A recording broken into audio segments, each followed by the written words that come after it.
Jams.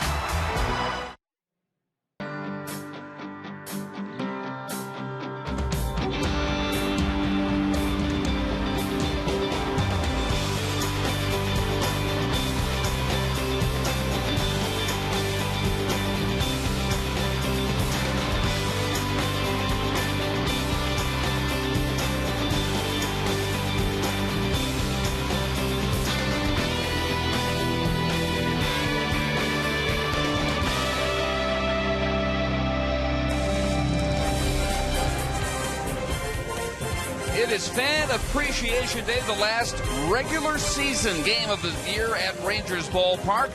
The West Division flag again flagged for the second straight year above this stadium, which should see a single-season home attendance record set when it is announced a little bit later on today. The Rangers close out this pregame series against Seattle. We welcome you, Dave Barnett, along with Tom Green. If you remember this time last year, the Rangers had clinched the division, weren't exactly sprinting into the postseason.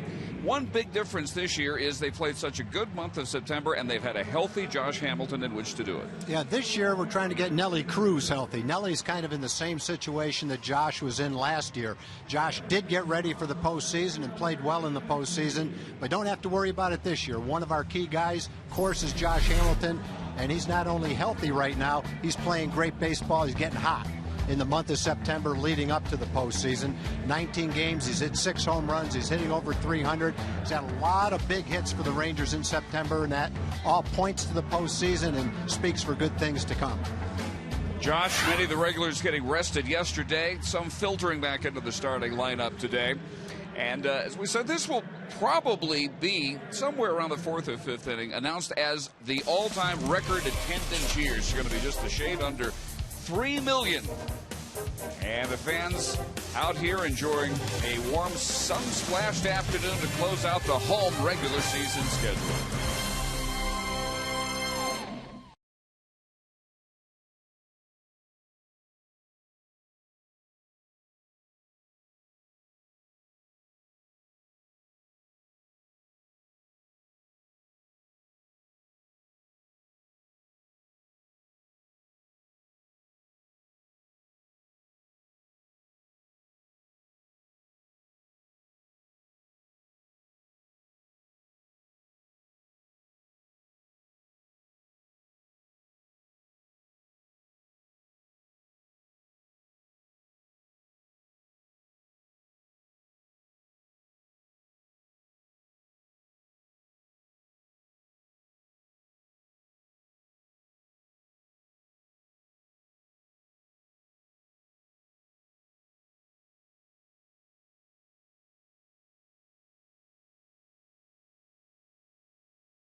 Is brought to you by your Texas Ford dealers.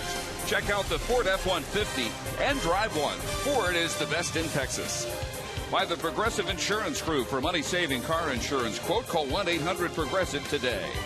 And by Jack in the Box. Jack's really big chicken sandwich combo is back for a limited time for only $3.99. Just about set on this gorgeous Sunday afternoon to wrap up the home schedule and the series against the Seattle Mariners. And it is great to have back with us, back down in her old home near the Rangers dugout, Emily Jones. Dave, thanks so much. It is great to be back, and as you guys well know, there are plenty of scenarios still possible for this Texas Rangers team as far as the first round of the playoffs is concerned. They still do not know their opponent or whether they will begin the ALDS on the road or at home. However, a couple of weeks ago, home didn't even seem like much of an option, but since the Rangers have gone 8-2 in their last 10 and the Tigers have gone 5-5, it is still very much a possibility. Ron Washington, however, the entire time has said he maintains his strategy is to get players the most rest possible, take care of his guys, and let everything else play out as it may. Even though they now have a one-game lead over Detroit, he says that strategy will not change. The only way you can balance it is the right way. My players are the most important thing to me, and I know what it took for us to get where we are right now, and I'm going to make sure I take care of them as we move forward. So there's the balance right there, my players. Ron Washington with this afternoon's Geico quote of the game. So the scoreboard watching still continues, even though the Rangers have clinched the division right now. Detroit on top of Baltimore 6-3 as they play in the 7th, guys. That's right, and we will do all the scoreboard watching we can squeeze in this afternoon as watching that game, as well as New York, Boston, Oakland, and the Angels get underway in about a half hour or so. The Rangers take the field against the 66-92 Seattle Mariner team. 26 games in arrears of Ron Washington's Rangers, and an 8-15 month of September. As again, Ichiro will lead off in right field. Trayvon Robinson batting second and playing center field. Dustin Ackley is at second. Mike Carp batting cleanup in left field. With the former Ranger Justin Smoke playing first today. Willie Mopena is the DH. Alex Liddy is batting seventh and playing third. Kyle Seager is the shortstop. Chris Jimenez doing the catching. And Derek Holland on the mound to go for his 16th victory. Well, it's been an excellent season for Derek, and it's just gotten better as the season has gone on. He's had 31 starts. He's going for his 16th win. His ERA now is under 4. After his last start, he's almost evened out his hits per innings pitched. His last 14 starts, he's 9-1. Strikeouts are up. His ERA is 2.63 during that time. 3 starts against Seattle this year. They've gone well also. 2.14 ERA. He's 2-1. In September, he's 3-0. He's pitched 27 2/3 innings and struck out 28. And I think that's kind of a trend as the season has gone on. His strikeouts are up and his walks are down. That's a pretty nice combination. And you can make a very strong case that from July 7th on, Derek Holland has been right there with C.J. Wilson as the best pitchers in the Rangers rotations. As Ichiro takes strike one on an 89 degrees Sunday afternoon. Ichiro finishing up by far the worst season of his spectacular career, and a lot of ground balls throughout the season and this series, and Ian Kinsler throws him out. The rest of the Ranger defense will have a little different alignment again. Gentry in left, Hamilton in center, Cruz in right, first time since he's come off the DL, with Herman Blanco, Kinsler, Napoli, the infield, Torrealba behind the plate. Elvis Andrus getting his second straight day off. Ron Washington judging him in need of recharging. So again, Andres Blanco handling shortstop. And here's Trayvon Robinson, who yesterday took a hat trick 0 for 3 strikeouts. I talked about Derek and what he's done in his last 14 starts. Starting in the month of August, he's had 3 starts against 2 starts against the Angels, one against the Red Sox, and won all 3 of them. That was right at a time, a tough part of the Rangers schedule over about a 20 or 25 game stretch. And he stepped up and beat the Red Sox in Boston. And then he beat the Angels here and in Los Angeles and Anaheim. So he's shown that he can win big games as well. And he makes quick work of Robinson. And in need of only 5 pitches to get the first 2 outs today. Now, his fastball just stays at 95 miles an hour now. And on the days where he commands it, which is most of the days, on both sides of the plate, he's just extremely tough to hit. Only gave up 2 hits in his last start against the A's. Here's Dustin Ackley. 16 hits in his last 27 2/3. That's in the month of September. We're talking about how a lot of the Ranger hitters are peaking as you go toward postseason play. Derek Holland's doing the same thing. Yeah, Tuesday in Oakland, only those 2 hits in 7 innings. He walked 3. Little bit of a command issue from time to time in that game, but still finished in excellent fashion. Won that game 7-2, and he's 1-2 ahead of Ackley.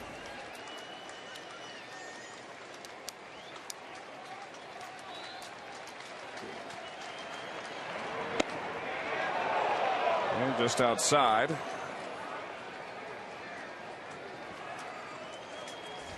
Says home plate umpire Doug Eddings. Paul Noward is at first. Dana DeMuth at second. And Kerwin Danley at third. That one belted off the wall in right field, and Ackley is into second base with a 2-out double. Oh, nice job of hitting by Ackley right there with a 95 mile an hour fastball inside part of the plate. And he shows you why the Mariners are so high on him. He was a very high draft choice. He's a rookie. He's hitting 3rd in the lineup. This pitch looks like it's up and in and off the plate, which it is. That's several inches inside.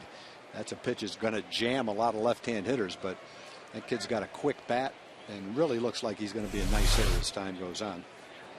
We'll see a lot of him over the next 5 or 6 years and maybe longer. He had been only 1 for 8 with 4 strikeouts against Holland. First pitch to Carp. Ground ball handled at third by Esteban Herman. And an 11 pitch. Top half of the first inning. Ian Kinsler and the Rangers coming to bat.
Now, the somewhat modified Ron Washington lineup for the second straight day, getting some starters some rest. Ian Kinsler had yesterday off. He's back in the lineup, followed by Esteban Herman. Josh Hamilton also off yesterday, as were both Adrian Beltre and Mike Napoli. Nelson Cruz, we said, in the outfield for the first time since coming off the disabled list with a hamstring. Torrealba, Gentry, and Blanco rounding out the lineup against pitcher acquired from the Detroit Tigers midseason, Charlie Furbush. Yeah, Charlie Furbush has pitched 27 times, 11 of them have been starts. Hasn't gone that well for him. He's had a few good games mixed in there. He's had a couple of games against the Rangers. They really haven't gone very well. He has struggled against the Rangers. And, you know, as a left-hand pitcher, if you come in, especially to this ballpark, with average stuff and average command, then you're going to have a hard time against this lineup. I watched him pitch a game, maybe a week and a half ago against the Angels. He had terrific command in that start. Good changeup, good fastball. Pitched a strong game into the later innings. So he's capable of that. Just has to make his pitches. He is a long, lean figure out there. 6'5", 215-pounder, 25 out of South Portland, Maine. And here is Ian. 4 for his last 11 over the last 3 games which he saw action. 1 RBI in his last 8. That was the tying home run in the 8th inning Wednesday in Oakland. Furbush making his 10th start as a Mariner. He's 3-6 from the DRA at 6.29 since coming over from Detroit.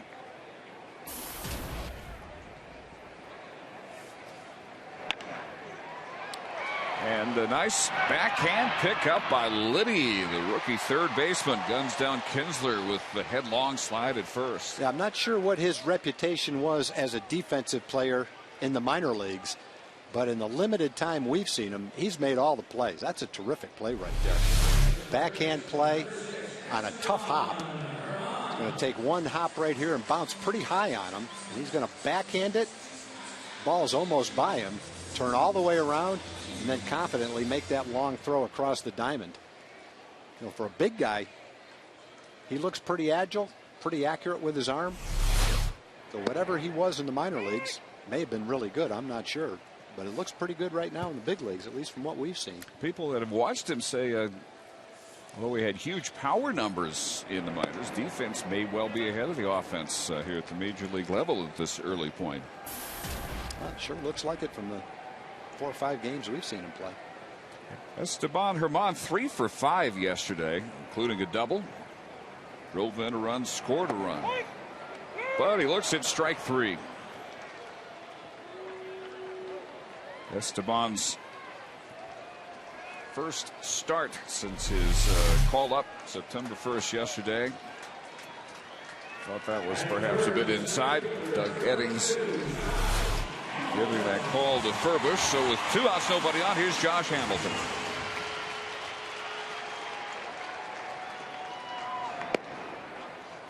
And Josh can't check his swing. He comes in today a 6-game hitting streak, during which he's at .423. 3 homers, 5 runs batted in, 3 doubles, and has scored 6 runs in those 6 games.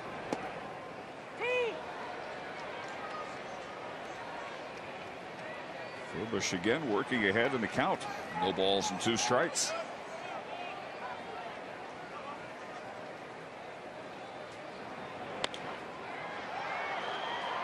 That would foul back out of play by Josh. Josh closing out not only on the hitting streak but on a power tear. He has homered in 6 of his last 10 games, up to 25 on the year.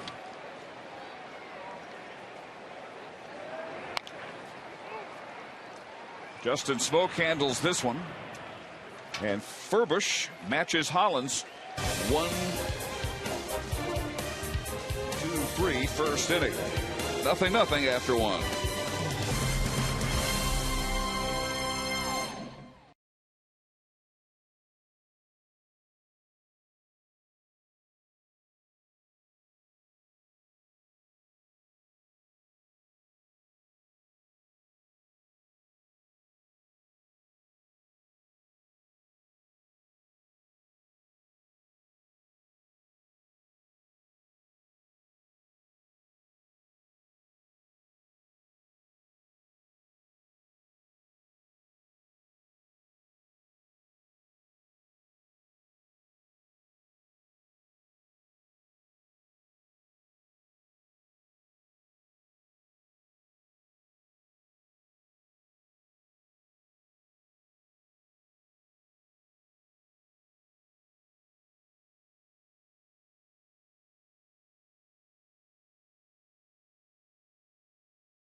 To welcome Jim Nunn. All right, thanks, Dave. Community Corner this afternoon. We're talking about the Texas Rangers Baseball Foundation and helping those around the state of Texas who've been hurt by wildfires. And doing so, you can donate to syntex.redcross.org. That's syntex.redcross.org, and help out a great cause right there. And we got some interesting guests in Community Corner today. Unbelievable. Donovan Lewis, the great Donovan Lewis of the Ticket. You're here with Green Man. What is this all about? Well, these guys lost a bet, a GBL bet that we have. We have Grooves. You look a little wet there. We have TC, and we have Sean Bass. It's like the evolution of man. Very nice. Very nice. Now, you would think that Sean Bass could at least book like Andres Blanco or somebody of the Rangers. I know, he just didn't try. Diamond talk. But they're paying off a bet. They're Green Man for the entire game. Plus, we'll get a little post-game action from them also. So, Tom Grieve, there you go. This is real baseball right here. There you got go. it. All right. All right, I think we need to have these guys here the whole 9 innings, maybe extra innings today for you, huh? Would that be great? Already working up a good sweat. Way to go, Grooves. All right, there we go. Good to have you in the Community Corner, Dave. So those are your cohorts on the radio there, huh, Tom? I wouldn't have known it. Wow. That's pretty impressive right there. The evolution of man. That's not the first description that would come to my mind. But, No, me either. But well done, Donovan. Justin Smoke almost hit by a pitch. Backs out again. It is 2 balls and 2 strikes as he leads off the Seattle second. They got a 2-out double by Dustin Ackley in their first. 2 grounders and a strikeout. Smoke, Pena, and Liddy here in the second.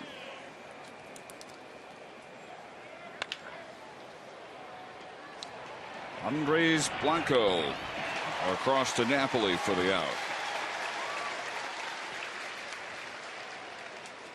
Things not looking good in Detroit from the standpoint of the Rangers' hope to have a Baltimore win. It is now 9-3 Tigers. They had a 3-run fifth, 3 more in the 6th, and they're now batting in the bottom of the 7th at Comerica. 9-3 lead. Detroit starting today at 91-67, 1 game behind the Rangers. The Rangers maintain that margin.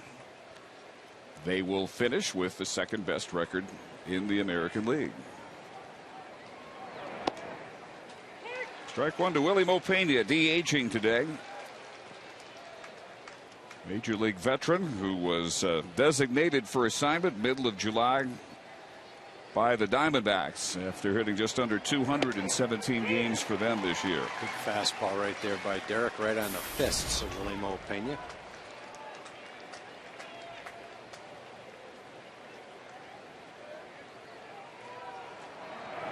See ya.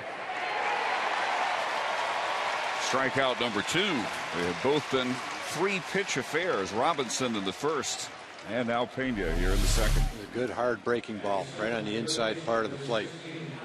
Comes right around and catches the inside corner. You see that Derek was definitely trying to pitch Pena inside. And he made some great pitches to do it.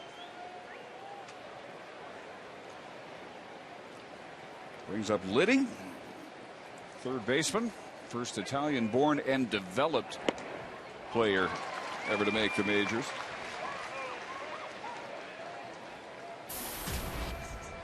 Born to a baseball family. Father played high school ball, Beverly Hills. Mom played softball. And she drove wherever she had to in Italy to find league games for Alex to play in. And now she looks up, sees her son playing a pretty good third baseman. Called up for this late season look-see, but another strikeout and an overpowering second inning for Derek Holland. 3 strikeouts through 2.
child a chance to take C.J. Wilson to school. Log on to metropcs.com/take-a-player for your chance to win. Metro PCS, wireless for all. Beltre, Napoli, and Cruz against Charlie Furbush in the second inning. He was impressive in a 1-2-3-12 pitch, 10-strike firsts. And now a rested Beltre, about as much rest as Adrian ever wants.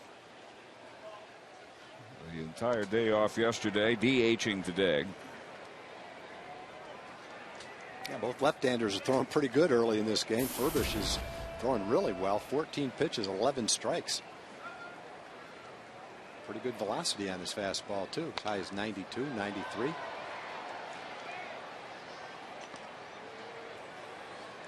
Beltre sprinting to the finish line of this first year as a Ranger. A 6-game hitting streak. He's hit 19 of his last 20 at .354. Leads the majors in September homers with 9, tied with Ian Kinsler, and RBIs alone with 24.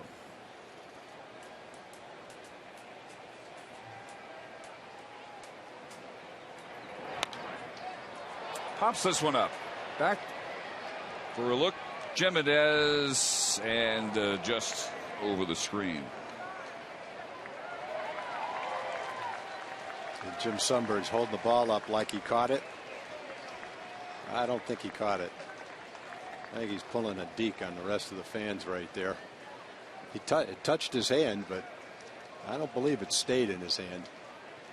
He's showing the broken finger he's got now. He's crafty, that one. Yeah, let's see if he catches this ball or not. Clank. That's a Gold Glove catcher right there, too. Or was. Yeah, I guess was is the name of the game. He's got to act like it doesn't hurt now. I'll say this for Sonny. I played with him for 6 years, and I never played with a tougher player. He never went in the training room, never came out of a game. He took foul balls off the chest, off the collarbone, you name it. And he just stayed there and grimaced, but never came out of the game and never went to the training room. This might be a real test of that. He might have to go see the doctor to get that finger fixed. Got to have Sonny ready for the postseason.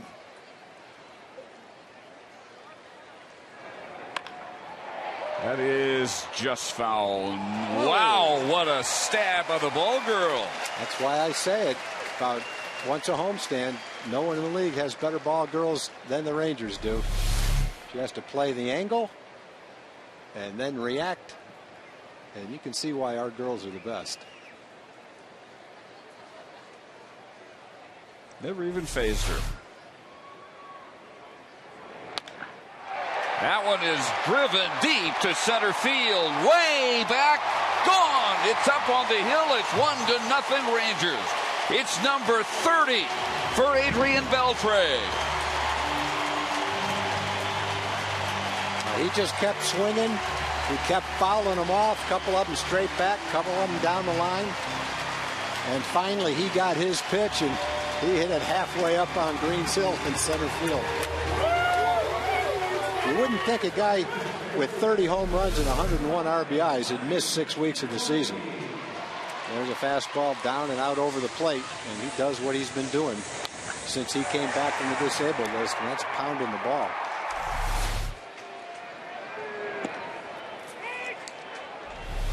Tenth home run in September, breaking his tie for the major league lead with Kinsler.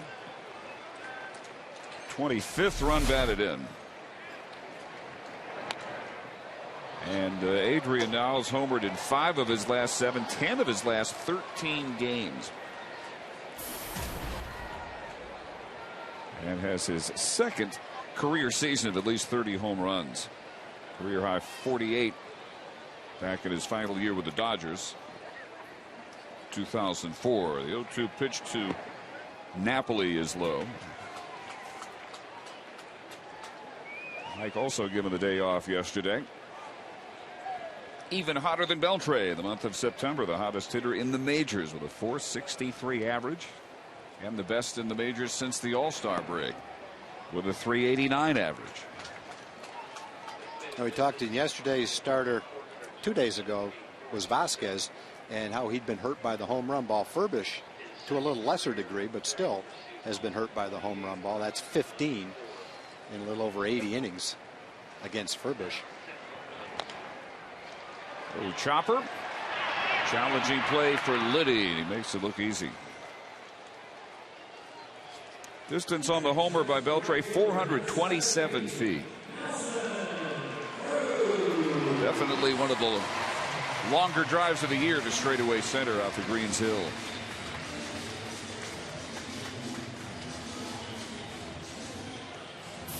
So 1 out. And here is Nelson Cruz, who has enjoyed immensely his time spent against Charlie Furbish so far. 3 for 3, 2 homers. Has reached base all 4 of his plate appearances. It's interesting to watch the American League East. The Red Sox are losing. Tampa Bay is winning. The Yankees in that Red Sox series, I'm sure, are going all out to beat the Red Sox. And then they go to Tampa Bay. Be interesting to see if the Yankees rest their regulars in the series against Tampa Bay while Tampa Bay is trying to beat the Red Sox. If Tampa Bay wins and they're ahead, and the Red Sox lose the second game as well as the first game, they're tied with Tampa Bay. With 3 games to go, Tampa Bay has the 3 games against the Yankees. Can't remember a year in which a team is sliding the way the Boston Red Sox are sliding, and in case that's assuming they go ahead and make the postseason. Cruz sends that one a mile high, but into medium left field, and Mike Carp has out number 2. That was a good swing by Nelly and good timing. He just got underneath it a little bit. I think the hardest thing when you first come back is to have timing on the off-speed pitches, and Nelly has struggled with that. But you have to be able to hit the fastball, and Nelly is doing that. It's just a matter of time to get used to the breaking pitches. And that was a good swing. He just got underneath it a little bit. And here's your Torrealba. So Boston about to go 5-18 in the month of September. Just yeah, that'd be interesting to see if any pennant winner or wild card team ever had a worse record in September than that. Sure, it's happened, but it has to be rare. It's got to have been a long time ago. Usually teams with slides like that find out about because they're the ones who are looked at as the historic choke artists. Yeah. Along the lines of the 78 Red Sox, 64 Phillies. It shows you how good the Red Sox were before September. They've had a lot of injuries. That hasn't helped them. A lot of people throughout the first 4 months of the year felt that the Red Sox were one of the 2 or 3 best teams in all of baseball. They had the best record in the American League for a long time.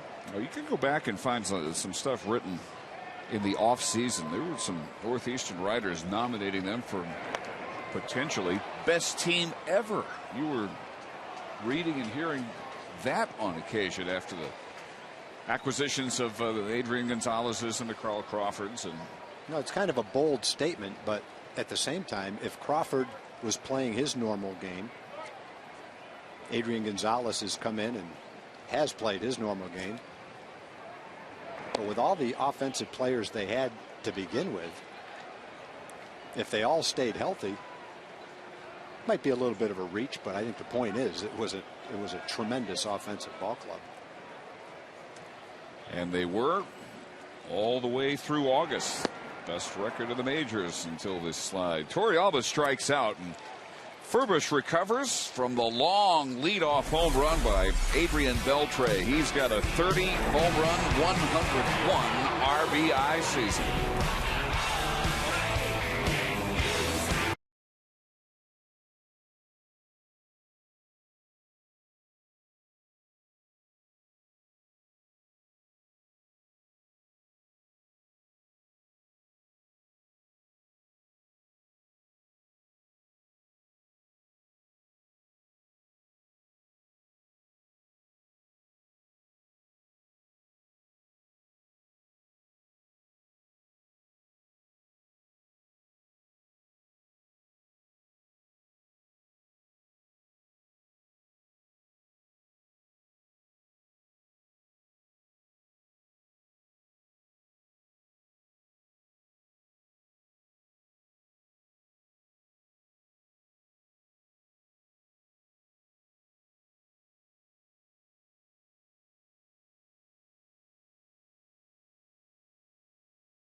where 15 minutes could save you 15% on car insurance.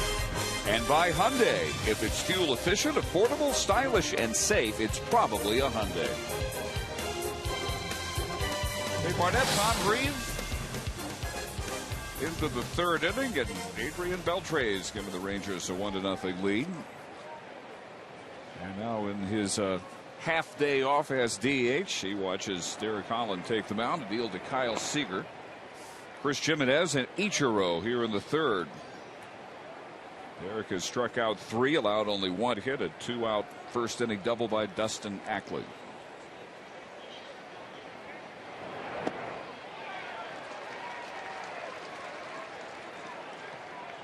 Kyle Seager 1 for 7 in this series.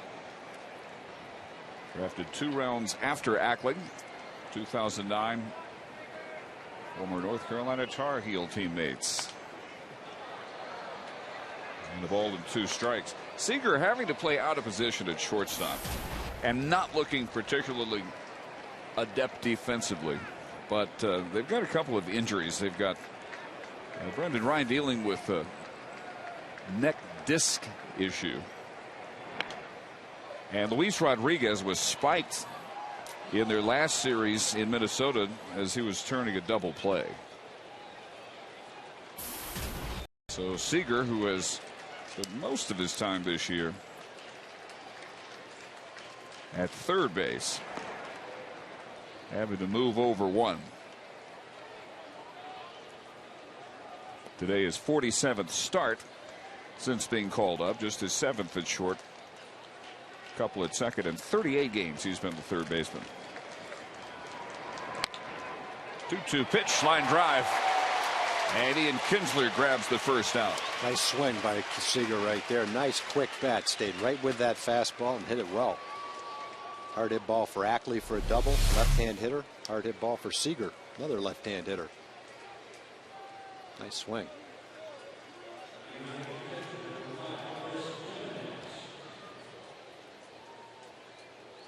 Ian with that flare as he puts it away. Now the catcher, Chris Jimenez. And he sends the first pitch high and deep, right center field, and it is gone in the Rangers bullpen, and we're tied 1-1. First home run for Chris Jimenez. Jimenez only had 1 extra base hit. He only had 1 double in 52 at bats. So he's one of the more unlikely guys to launch that ball into the Ranger bullpen. That just goes to show you. Big league hitter, you make a pitch, you take a good swing. Same old story. Anything can happen. Probably feel pretty safe throwing him a fastball and not expecting a home run. It's his first as a Mariner and his 5th major league home run. He had 3 in 09 with the Indians and 1 last year. Oh, a couple of hard hit balls here in the third inning. Seager's line drive out and a home run.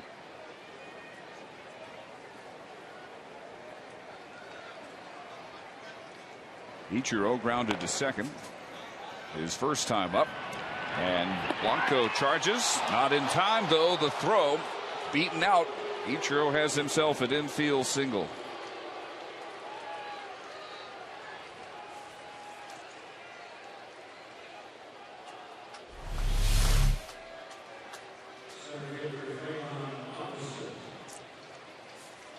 Yeah, good play by Blanco. He charged it. He got a lot on the throw. He got rid of it quickly, but that's Ichiro's game right there. Slap a weak ground ball and run like crazy. So his 181st hit. He's never had fewer than 206 before this year. Robinson first ball hitting into shallow right for Cruz. And there's out number 2.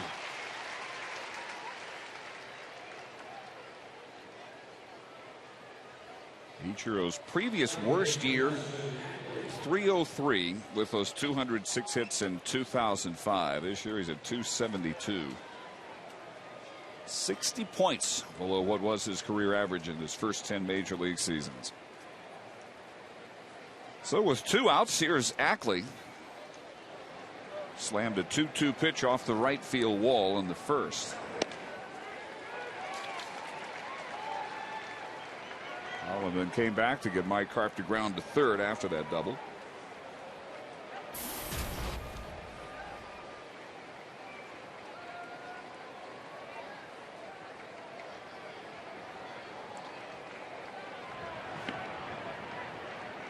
Ichiro still stealing bases, third in the league. He's got 40 stolen bases this year.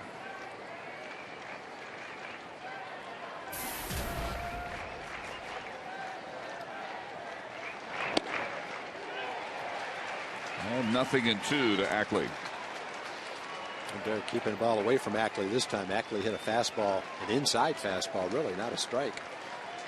Pulled it hard to right field for his double.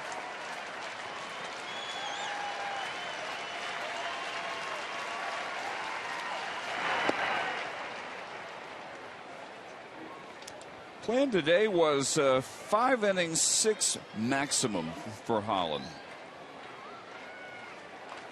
And then get some rest before the postseason. Depending on the pitch count, he only threw 11 pitches in the first. This is going to be his 37th pitch.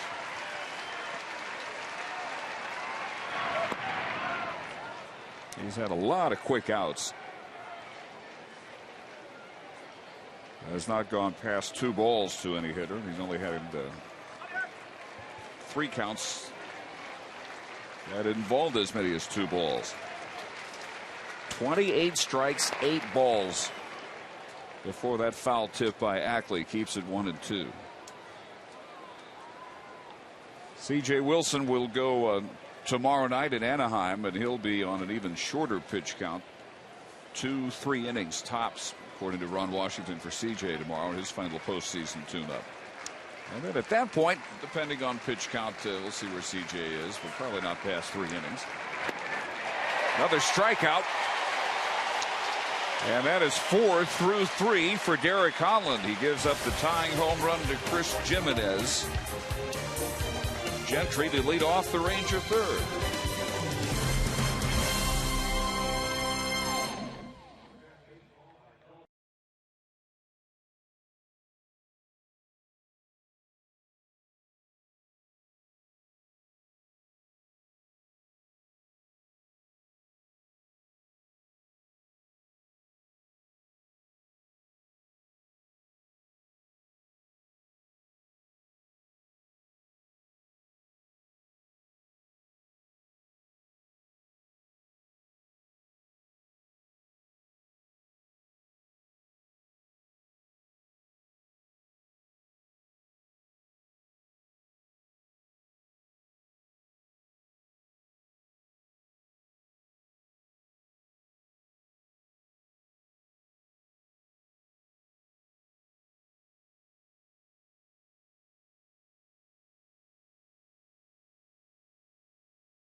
Square and Dallas at the corner of McKinney and Pearl. Stop by today for your official postseason merchandise and prepare to defend the American League title in style. For hours and more, visit TexasRangers.com/retail.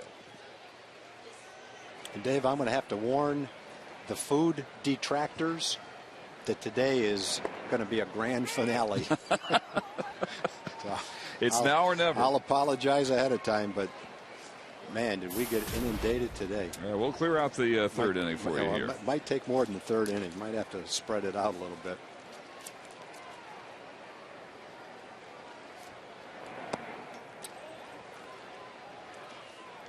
Greg Gentry 1 for 5 in the series. His first major league home run inside the park. 2-run home run in the Friday night win. First thing we got was from Virginia Strong. She's a member of the Castleberry chapter number 1028 of the Order of the Eastern Star. She sent up Amarillo eggs. You know what they are? Nope. Stuffed jalapenos with sausage and cheese. And they were very good. Thank you very much, Virginia. Amarillo eggs. Amarillo eggs. All right. No, I wrote Amarillo. Armadillo eggs. Armadillo Sorry. eggs. I couldn't read my own writing. Those I have. I get so much stuff from Amarillo. Armadillo eggs. Sorry. I messed up the first one. I've only done one. Chocolate chip and snickerdoodle cookies from the Johnson and Trujillo families. Thank you very much to the Johnsons and the Trujillos. Shirley Coast, another great batch of Mench's Munchies. Shirley, I think everybody knows by now, is the cookie lady. Thank you, Shirley. Sharp one hopper, but Gentry with that sprinter speed beats it out, infield single. Let's go back to our Fox Sports Southwest studios, and Rick Renner has a game break.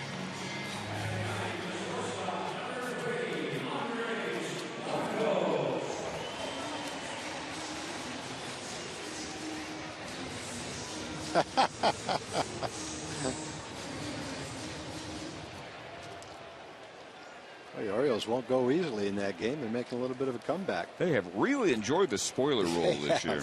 They played relaxed, comfortable baseball in September. Too bad they didn't do it in July and August. They might be the best team in either league if you're just counting April and September. A great start too under Buck Showalter. So one on for Blanco here. Elvis Andrews' second straight day off, and Blanco had a big day yesterday. 3 for 4, scored a run, drove in to run. Andres' his first start since August 4th. Got a great batch of clincher doodle cookies. They're actually snickerdoodles. They call them clincher doodles, though. As soon as Furbush throws this pitch, I'll tell you who they're from. Michael and Melanie Harvey, Carol and Leon Smith from Clifton, Texas, along with Molly and Lizzie. It's also Michael's birthday today. They're spending it out at the ballpark. So happy birthday to Michael, and thank you very much to Melanie for the clincher doodle cookies. You don't have any idea how many people are going to eat these cookies today. We've spread these to the stands, to the press box, to the broadcast booths, you name it. High pop up out into short left center, and Karp is there for the first out of the Ranger third. I want to thank Lindsay Fitzhugh from Waco, Texas for the cupcakes that she sent. Chocolate with peanut butter icing and German chocolate. Suzette from her bakery in Windthorst, Texas, sent up another great batch of cookies. Want to give a shout out to the Knights of Columbus in Windhorst for doing great things for her and for the Rangers. Thank you.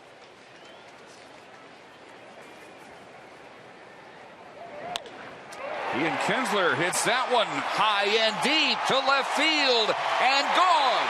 A 2-run home run. A career high tying 31st for Ian Kinsler, and the Rangers take the lead. Again, it's one thing the Rangers do is when you make mistakes to almost anybody in the lineup, you get it out over the plate when they're swinging the bats well. They don't just hit singles, they hit it out of the ballpark.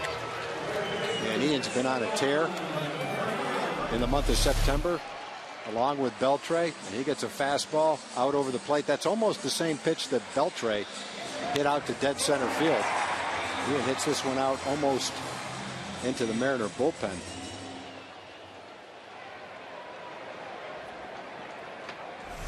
Years ago he had 31. This year he's got 31, and Esteban Herman sent scrambling. 21 feet. That is out there to that part of the park. Well, what a year for Ian. He has a decent series in Anaheim. He's got a great chance to knock in 80 runs. And he's 3 steals from another 30-30 season. Yeah. He hardly ever gets thrown out. He's walked more than he's struck out. Furbush handles the comebacker. Herman out number 2.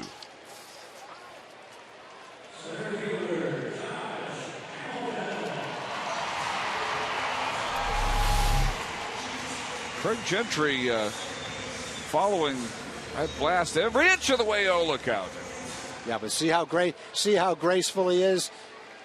A lesser man would have rolled over, had a hard time getting up. Craig did that so smoothly, a lot of people might not even have noticed that. That's grace. But nothing can possibly escape our crack camera crew. Our camera guys caught it, Craig, but that's all right. We've given you a lot of love the last couple of days. You can handle that. Never know when those snipers are going to appear. 0-2 to Hamilton, who grounded out to Smoke his first time up. Boy, again, the run scoring via the home run today, as was the case on Friday. 5 runs, all on homers. Hamilton, Beltre, and the inside the park home run by Gentry on the night in which the Rangers clinched the West. 10,000 hanging around to watch the Oakland win over the Angels on the big screen. Just an amazing time to be here at this ballpark. It was just unique. The Rangers so appreciated that number of fans sticking around to celebrate with them. That one ripped to center field, a base hit for Josh. The other thing with Josh that appears to be no issue anymore is hitting in the daytime. The drops that he uses in his eyes has given him the confidence to hit in the daytime. It's also made it given him the ability to hit better in the daytime because he sees the ball better. He ripped that ball off a left-hander in a day game, hard into center field. I know he feels good about that. Yeah, his last 4 day games, including today, Josh is now 8 for his last 15. Yeah, that's great. That's great. That's a non-issue anymore. Bring it up only to say that it's a non-issue anymore. Furbush now second time to face Beltre, who got the scoring started. Leading off the second. Slamming a 2-2 pitch, 427 feet. Well up onto Greens Hill. His 30th home run of the year.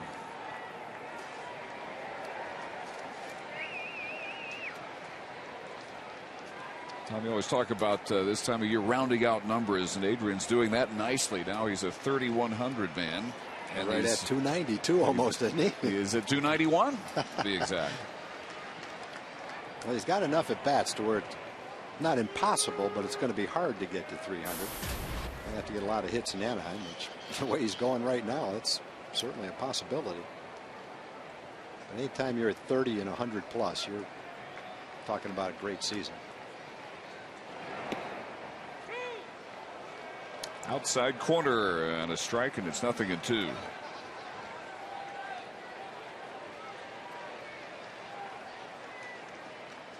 Angels got a run in the first, and Oakland now batting top half of the second. 1-0 LA. Joel Pinheiro against Rich Harden. If the Red Sox lose 2 today and the Angels win, the Angels will be within 2 games with 3 to go against the Rangers, so they'll be playing all out to try to win those last 3 games. They've got to catch 2 teams, though. That makes it difficult for them. They've also got to catch Tampa Bay, and they will be a game behind them, too. Tell you what, you can't really like the Red Sox chances tonight either at Yankee Stadium. That matchup is One of the coldest pitchers in baseball against one of the hottest is John Lackey against Ivan Nova. Lackey with his .649 earned run average somehow is 12-12. Ivan Nova is 16-4. ERA about 3 runs better than that of Lackey. So Boy, first game of the day night is Red Sox Nation might not even be watching that game tonight. They might just turn it off and read about it tomorrow. First game is now bottom of the 8th, 6-2 New York. 3-1 here, and the 2-2 pitch to Beltre. Another base hit. Hamilton to third base. And it's first and third as the third inning for the Rangers continues to produce dividends. Just another example while Beltre, he's impossible to pitch to right now. He's hot, he feels great, his timing is perfect. And if you throw him in, he pulls it. If you throw him away like that, he drives it to right field. And more often than not, if you throw it right down the middle of the plate, like the first time up, he'll drive it to center field, which he did over the center field wall. He really can't swing much better than Adrian's swinging right now. Well, another step toward 300. That's right. That's right. It's looking more and more possible. Pitching coach Carl Willis out there with Furbush now 57 pitches. The other thing with Beltre is earlier in the season when he was knocking in a lot of runs, his average was, maybe in the 260s, right around in there. And everybody was talking about what a great season he's having. He's knocking in big runs. What a great addition. And he said, well, I really don't feel like I've gotten hot yet this year. I'm knocking in some runs, and that's nice. But I'm a second half player. And boy, was he ever right. He's gotten hot now, and he has been a second half player. What he was doing early was good enough. You'll take a very good defensive third baseman who hits 260, hits 25 home runs, and knocks in 90 or 100 runs. Be real happy with that. Ball 1 to Mike Napoli, the 7th Ranger to hit here in the inning. He grounded to third his first trip.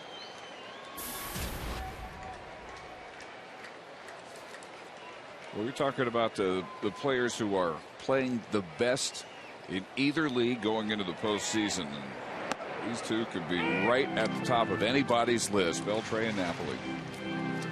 Offensively, defensively, Mike Napoli has won 9 straight starts at catcher. He's playing first base today. Top hitter in baseball in September and in the entire second half of the season. And so you just mentioned 2 guys. Now you've got Ian Kinsler, who's hit 10 home runs this month. Got David Murphy, who's been hot. Michael Young, who's been hot. Really, you can pick the guys you want. Almost everybody's been hot. Elvis is playing great. Craig Gentry and Chavez are playing great in the outfield. Whoever has to pitch against this lineup, I'm not sure where you pick your poison because it's all poison. You just better pick good pitches and don't make mistakes. Through the hole, base hit Napoli. That brings Hamilton home, and it's 4-1. If I'm a pitcher right now, starting pitcher, I'm looking at, well, it's too late. The season's almost over, but I'm looking at the schedule and hoping I don't have to make my start against this team right now. It gets even tougher in postseason because the pitchers usually at the top of their game, and you're facing the 1 through 3 starters for the most part. But you just have to love the way the Rangers are swinging the bats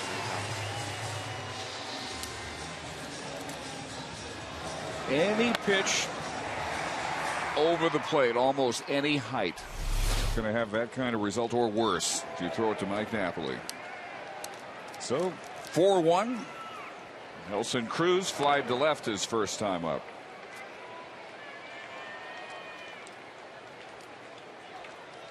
Belly off yesterday. Friday 2 for 4, his first multi-hit game since August 27th. It was the next day in which he injured his hamstring. And today his first start in the outfield since August 28th.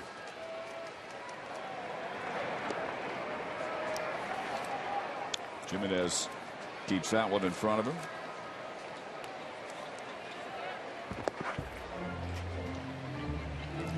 News reaches, the Rangers will bat around here in the inning, which started with Gentry beating out that ground ball for an infield single.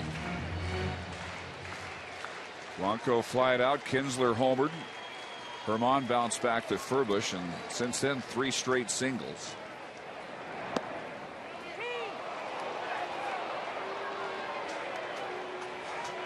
This now the 3rd time in the last 4 batters Furbush is a strike away from getting out of it, as the pitch count climbs to 64.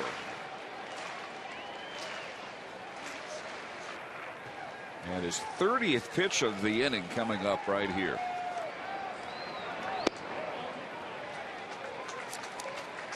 Have we even made a dent in your thank you? No, list? I'm saving it. I don't want to kill the people that don't like it. I'm going to spread it out and make it a kind of a more painful and slower death. No, it's been a good inning. Got a number of those in, and then we got to watch the baseball, which has been fun this inning as well. It's been slow and painful for Furbush, but it finally comes to an end on the fielder's choice grounder. But the Rangers come up with 3 runs. Ian Kinsler's 31st home run, tying his career high.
This half inning with a shameless plug for Emily's Outtakes on TexasRangers.com. There is a tab there where you can see all the video interviews I've done with the guys throughout the season. And the goal of Emily's Outtakes is to show the softer side, the funnier side of the Texas Rangers. Hopefully we've been able to do that so far this season. Some serious baseball talks, but also a lot of fun had on Emily's Outtakes, guys. Yes, absolutely. That is a clubhouse that knows how to have fun, and any chance they can involve Emily in it, they generally will take advantage. He's a good sport, though. Carp, Smoke, and Pena here in the 4th. Eric Holland had a long rest while he was watching the Rangers put up 3 runs on 5 hits in the bottom of the 3rd inning.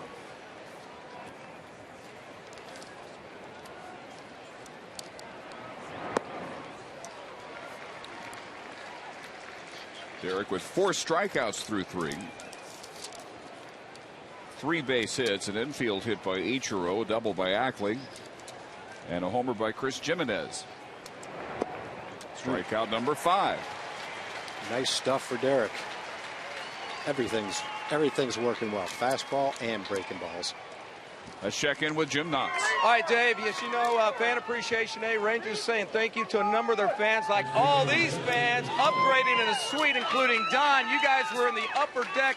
Rangers came to you and said, hey, how about checking out a suite today? What was your thoughts? Amen. We loved it. There, you are a big-time Ranger fan. I understand you already have your playoff tickets. We actually do. We've already got ticket strips for the whole. We're going to watch them in the championship and in the World Series. There we go. And your son and daughter-in-law named their son who? Their middle name is after Josh Hamilton, There Gage we go. Hamilton. That is a big-time Ranger fan. Enjoy the suite, everyone. Way to go, fans. Hey. Yeah, how'd you like that? You show up at the park, you're thinking, well, I'm going to get to see a baseball game. I'm not going to have the greatest of all seats. And next thing you know, you're talking to Jim Knox after your upgrade. 1-2 to Justin Smoke, who grounded his short back in the second.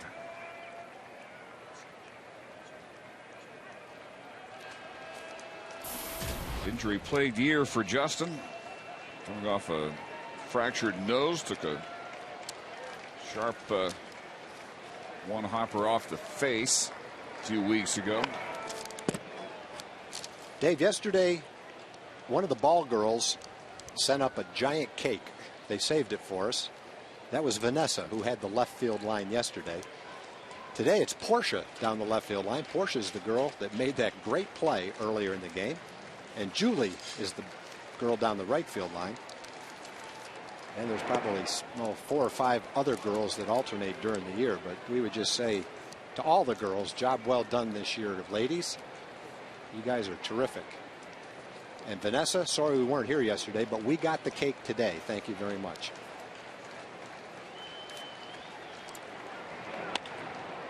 Two-two pitch. That is hooked foul into the seats. You know, we talk about team players all the time that put themselves behind the good of the team. How's this? We got a great banana nut bread, loaf of banana nut bread today. And they say we don't want to leave our names because this is about the team, not about us. So they sent the nut bread, didn't even tell us who it's from. Really? Yeah, how's that? Just from appreciative fans. Appreciative fans that don't want credit. They just want us to have the nut bread and say job well done to the players. So we appreciate the appreciative fans. Yes, we do. And they know who they are. And we all appreciate it. Ground ball past Blanco and a base hit for Smoke.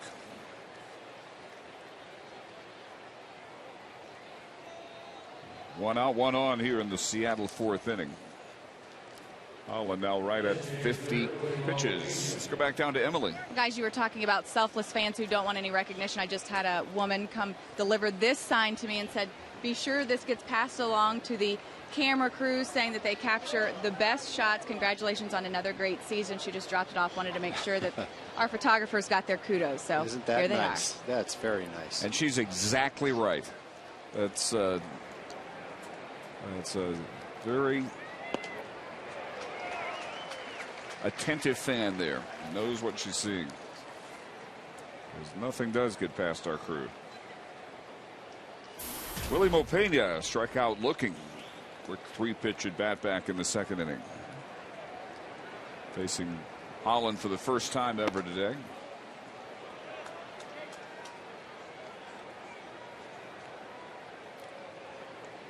Georgia Vickers, Diana, I think it's Schreffler, and Harriet Sherrard from Wills Point, Texas.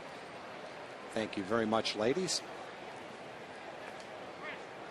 Austin, Kimberly, Kyle, Joy, and Pete Stevens from Plano sent up the peppermint bark.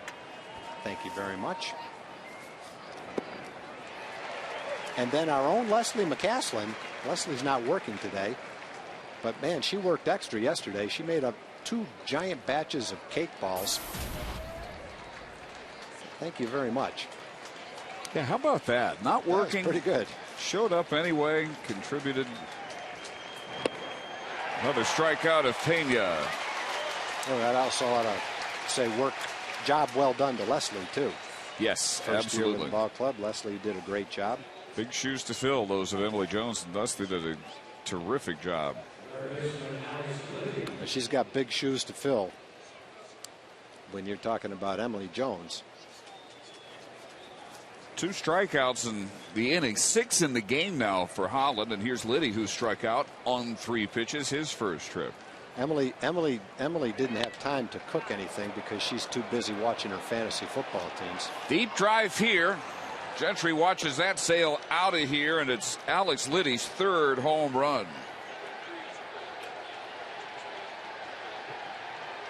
And it is 4-2. Second solo home run, 4-3. The second home run allowed by Holland. A 2-run shot here with 2 outs in the 4th inning. You know, Derek threw a good fastball by Liddy the first time up. And, you know, watching Liddy right now at the big league level, it would look like a fastball would be the toughest pitch for him.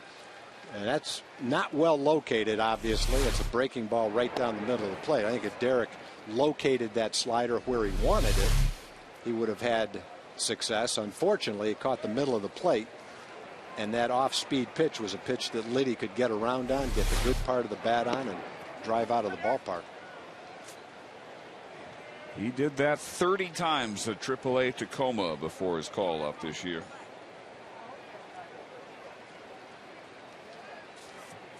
So his 3rd major league homer, RBIs 5 and 6. And it's back to a 1-run game. 3 balls, no strikes to Seager, who lined hard to Kinsler, leading off the 3rd.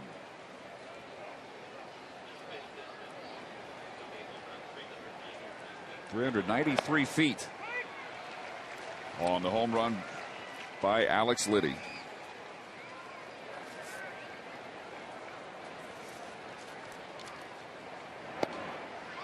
And back to 3-2.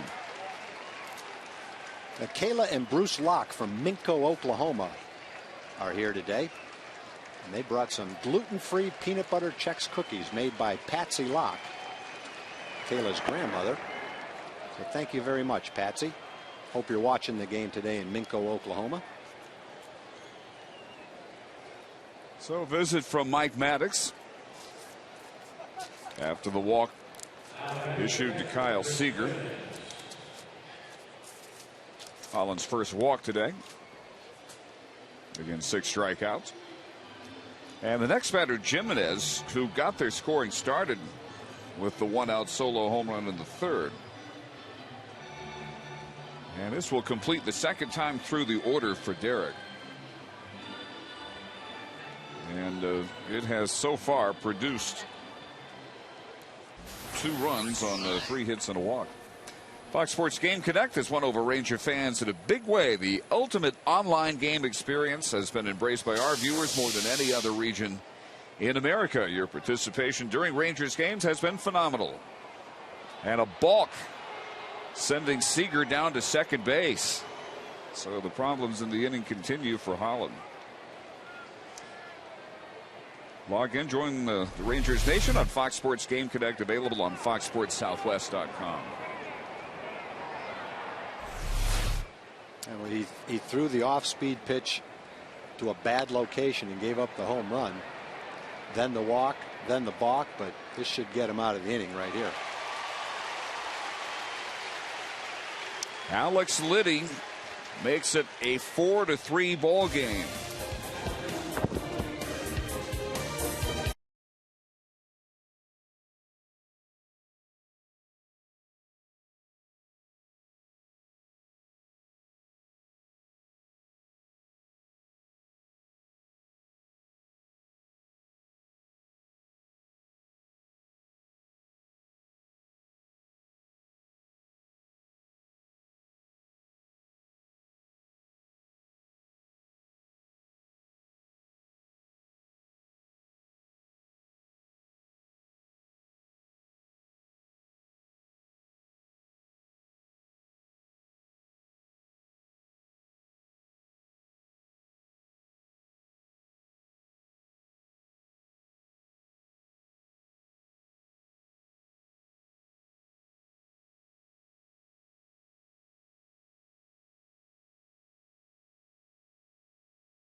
home runs in their home ballparks this season.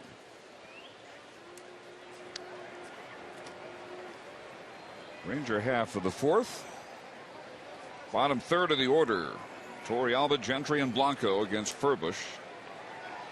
Roughed up for 3 runs on 5 hits in a 30-pitch third inning. Torrealba, he struck out his first time up.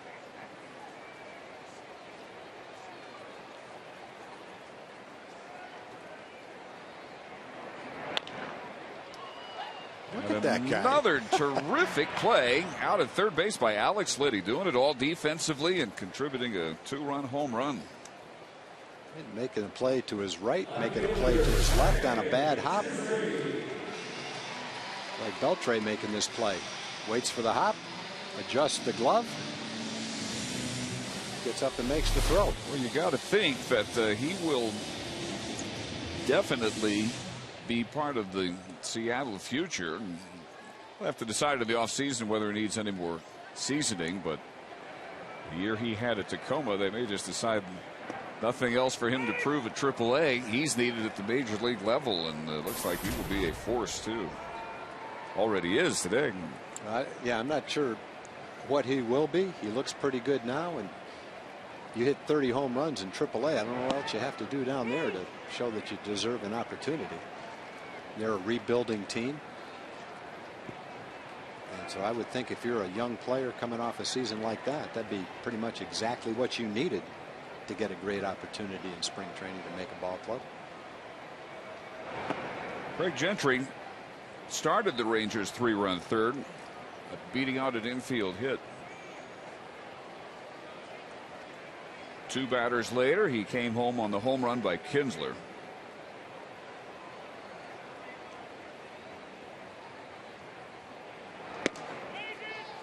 And couldn't check his swing there. It's the 3rd strikeout for Furbush.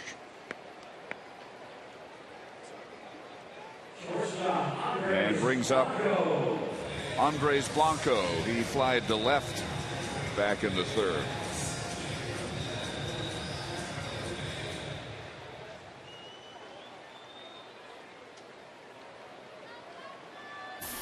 Well, the game in New York is over. The Yankees win the first of the day-night doubleheader 6-2 over the reeling Red Sox. A.J. Burnett the win, 11-11. Tim Wakefield gets the loss, 7-8. Despite 2 home runs by Jacoby Ellsbury to give him 30. And the wild card lead is down to a thin half game over a Tampa Bay team that beat Toronto 5-2 behind Wade Davis, who improves to 11-10. Brett Cecil, the loser, 4-11. 4 home run attack for Tampa Bay. Longoria, Upton, Shopik, and Zobrist in a 5-2 win.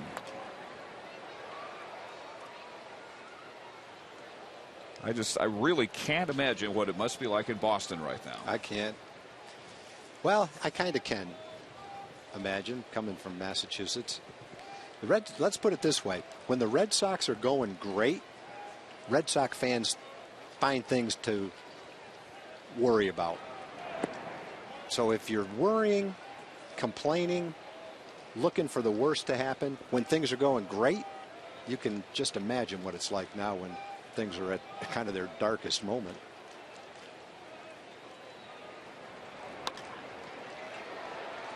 Shallow center, very shallow, and Ackley puts it away, and Furbush has his first 1-2-3 innings since the first, and we're through 4. It's 4-3 Rangers.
homers in their home ballparks this season.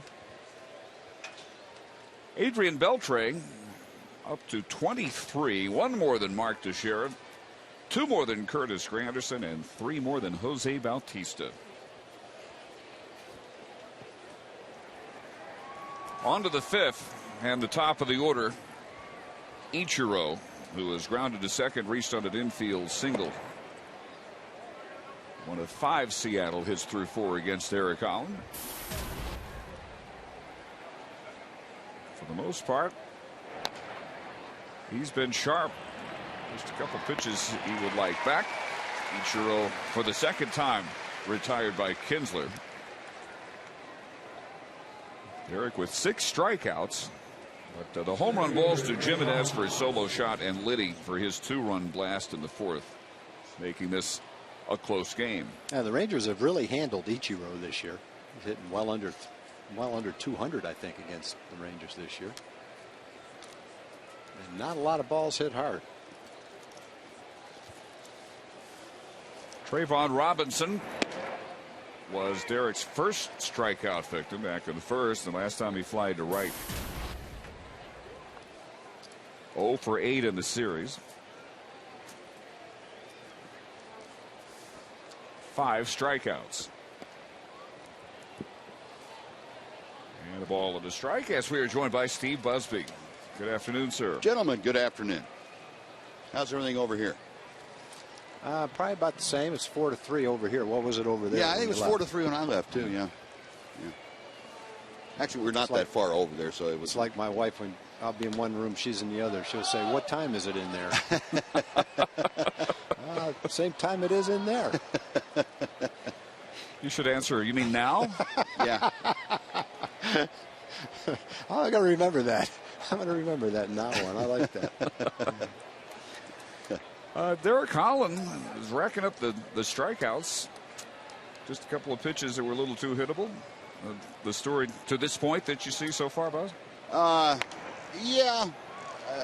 There was a teaching moment after last inning, and Ron Washington waiting for Derek Holland when he came into the dugout. Both of them went down the tunnel, and there were probably a couple of possibilities. I don't know exactly what Wash was talking to him about, but Derek got 2 outs in the inning and then had some problems. Then maybe a loss of focus, and also after the home run, immediately walked a left-handed hitter in Kyle Seager. And then the balk. Yeah. And that's hit well, but foul. And I think Ron's not one to hold back. If he sees something that he feels needs to be corrected or addressed, he will do it right away. And I think that was one of those moments that Ron said, "This is not going to wait. I'm taking him down," because Derek Holland is a very, very important component of this Ranger ball club. And Ron also realizes he's still a very young pitcher with a lot of things to work on, to improve upon, to master. And this might be his last inning. So whatever point he was going to make, I mean, he better make it. Right. 5-6 innings tops, depending on pitch count, was the plan today for Derek. And he's at 70 pitches, 71 now, as he again strikes out Trayvon Robinson. That was a good off-speed pitch there. Kept that one down. The one that hurt him was that hanging breaking ball to Liddy. But he gets Robinson to swing at this pitch. Looked like a changeup down and away.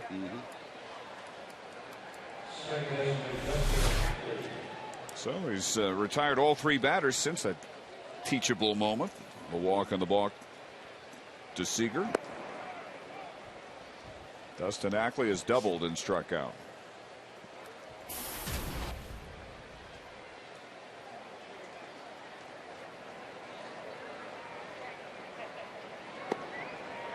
Yeah, Buzz, and not only is Derek an important part of the postseason picture, I think you have to at least consider the possibility that he's being considered well above the slot in which he has pitched during the regular season. I'm not basing that on anything Wash has said, but just drawing a straight line from his second half to what the Rangers will hope all their pitchers can do in the postseason. A strong 5th inning here. We'll see if it's the last for Derek today.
For the AAA Texas 500, November 5th.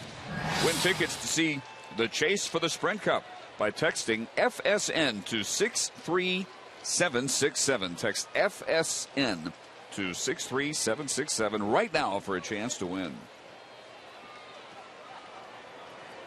Steve Busby with us into the bottom of the 5th, top of the order. Kinsler, Herman, and Hamilton. Charlie Furbush through 4. He's allowed 4 runs on 6 base hits, including the big blow so far. 2-run homer. Ian's career high, tying 31st in the 3rd.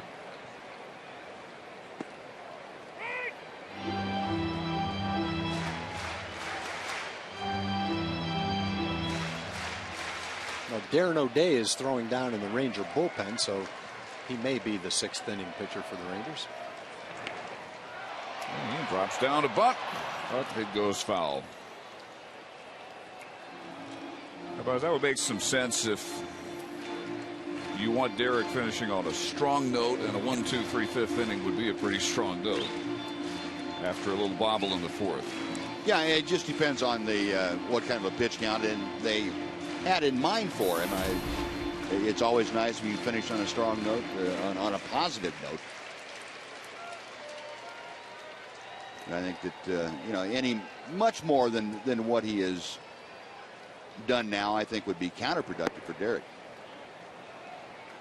You want, if you're planning your rotation, you want to have a couple of options open, Dave. And I think if you have, if you're undecided on everybody beyond C.J. Wilson, you're not really sure who's going to be slotted where.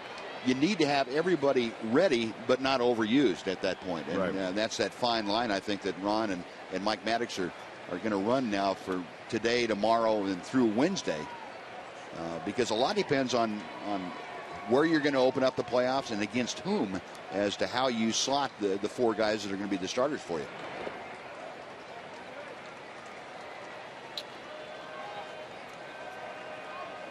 CJ going tomorrow.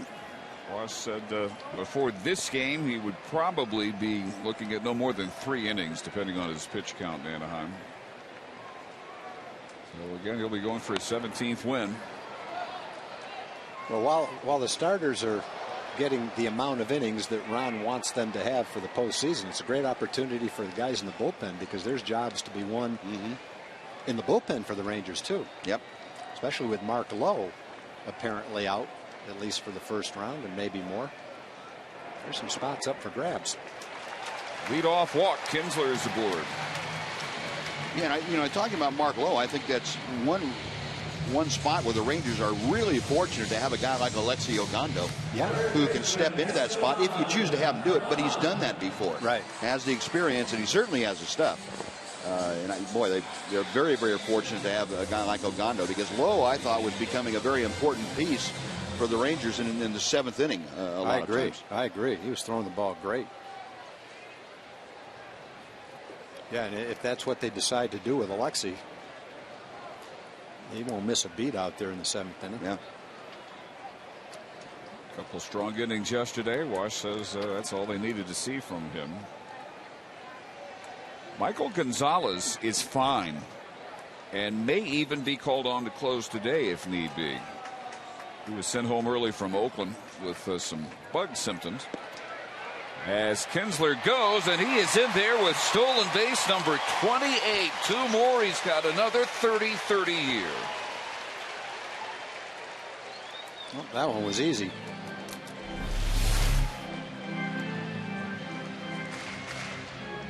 Gets a good jump, checks the hitter, slides, no tag. One of his easiest. And you got to think now he's downplayed it, the 30-30 possibility. You got to think now he's got to get a couple of opportunities, if not the rest of today, then surely in Anaheim. You got one right here. Because if Furbush doesn't watch him, he'll steal third right now. Yep. And they're keeping him pretty close too. Seager's right up next to him. There he goes. No chance. Here's the throw, and there is number 29. Well, he's got Furbush figured out, and there was a slow curveball Well, that was no contest. Yeah, Furbish is going to have a hard time holding runners close, except at first if he develops a little bit better move than what he has, because he does not change his leg lift. I mean, he always has a high leg lift, and his motion is kind of extended anyway. And boy, that's a bad combination for Chris Jimenez, the catcher. You might as well just stick those balls in your pocket. It's almost like a windup that he's taking. Yeah. And the thing about it with Ian, sure, he'd like to have 30 stolen bases. He's not going to say much about it because it sounds like it's a personal thing. But to get 2 of them right now, it's a game the Rangers want to win. They want home field advantage. It's a 4-3 game in the middle of the game. So you can't look at those stolen bases and say, well, Ian's trying to get his 30 stolen bases. Well, that's part of it. But the main part of it is he's stealing those bases to help the team win a ball game. He's on third base with nobody out now. A great chance to score a run. 2-2 count now to Herman. Mariners bring the infield about halfway in here. Nobody out, and Hamilton next.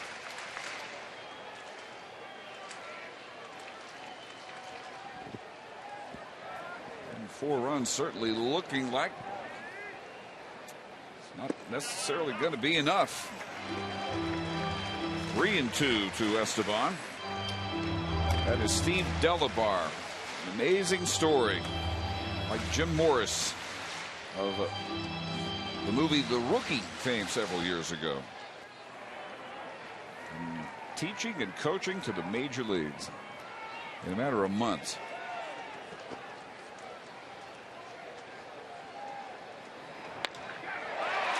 Line drive and gets past Robinson, and that one is going to go for a while. Kinsler scores. Herman around third. Get it home. He will score. The fans were into that like it was a grand slam. They knew what had happened the minute Robinson missed it. Yep. Well, that'll probably be a 4-base error. It won't count as an at-bat because it'll also count as a sacrifice fly. Kinsler would have scored on it. Not even breathing hard. That's amazing. You know, Dave Anderson had never waved anybody around third going for an inside the park home run. Never, in all his time. That surprised me too, but he'd never done it. Now it depends on how that's ruled, but in 2 different sets this weekend, he's had the opportunity to wave Gentry around, and now Herman. I don't know if he even touched that ball. I don't think he did. Steve Weller is the official score. Well, we've got, let's see, we've already got 2, 4, 6 hits, so he's thinking about it right now. I'm going for the inside the Parker. I'd like to see it too. Yeah. He just sent up an error on it.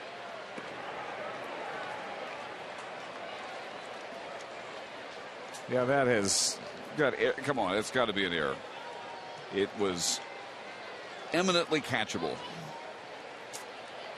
and it is an E8.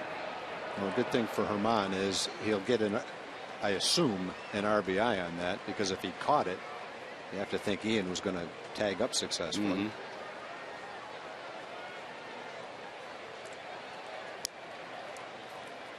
Gentry now, I think, should race each other in a match race in the 40.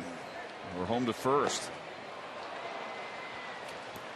Down goes Hamilton, and there's the first out of the Ranger 5th. He thought it was going to be caught, and now he knows what's at stake. Esteban can run too, boy. No wasted motion going around those bags. And he cruises on in.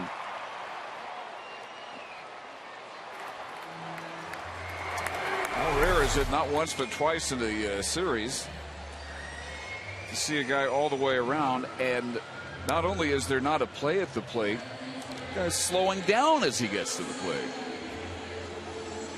Charlie Furbish can slow down now as he gets to the dugout, and Steve Delabar will come into the game now 6-3.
On top of Seattle 6-3, and as we've harped on the last couple of days, the Rangers headed back to the postseason. Last year was the first time for so many guys. This time they know what to expect.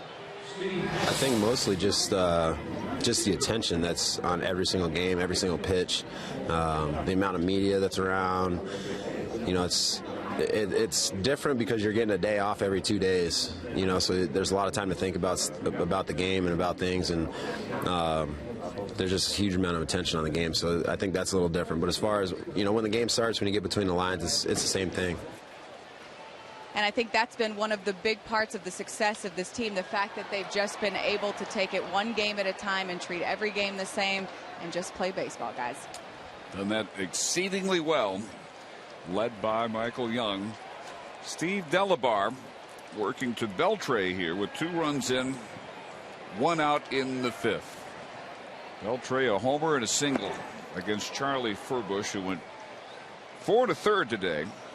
Yeah, Dave, you were kidding Emily about, or maybe I was kidding her. I can't remember who said it, because Leslie McCaslin brought us some cake balls today, but Emily didn't. She said her gift to us was not bringing cake balls. Oh, okay.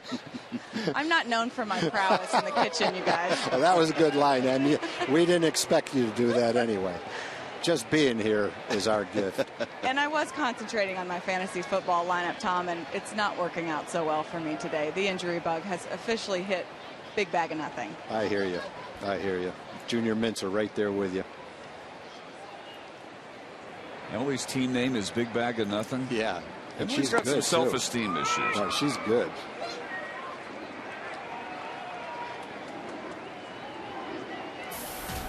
Steve Delabar. If you remember the movie from a few years ago, The Rookie, the story of Jim Morris, that is basically what he has lived. He had Tommy John surgery several years ago. Most recently, recovered all last year from a broken right elbow. He was coaching and substitute teaching at the high school level. And he gets Beltre looking on a pitch several inches outside, it looked like. Here's out number 2. But he's instituting a throwing program for his young high school pitchers. And as he was doing some throwing himself, as Beltre just learned again, he found he could still throw in the mid-90s. Called up the Seattle area scout. He was signed in late April and has moved all the way through their entire system, all the way up to the major leagues in a matter of months. That's a great story. He definitely is throwing in the mid-90s. Not 1 but 2 major elbow injuries.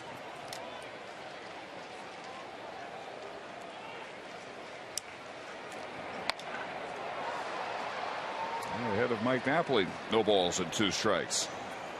Mike an RBI single and the 3-run Ranger third.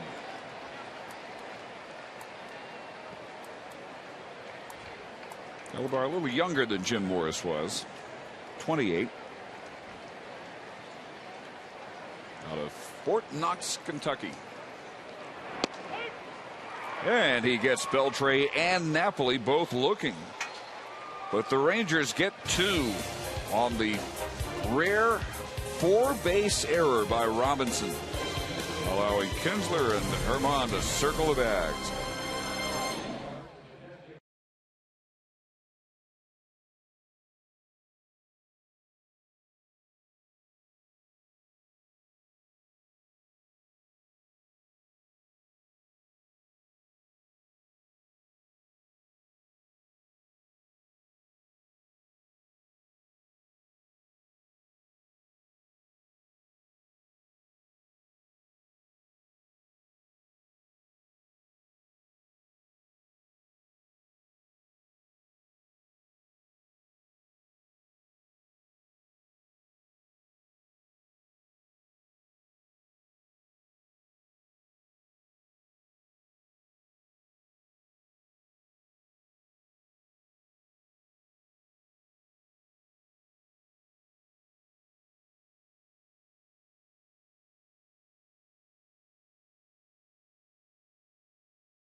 Court Southwest is brought to you by your Texas Ford dealers.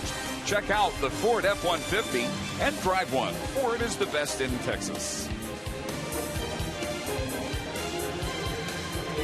Derek Holland is done after 5 innings. He allows 3 runs on 5 hits. He strikes out 7, walks only 1. He threw 74 pitches, 54 of them for strikes, and he gives way here in the 6th to Darren O'Day. Oh, it's a good opportunity for Darren O'Day. Kind of, I guess you'd have to say, auditioning for a spot on the postseason roster with several other guys out there in the bullpen.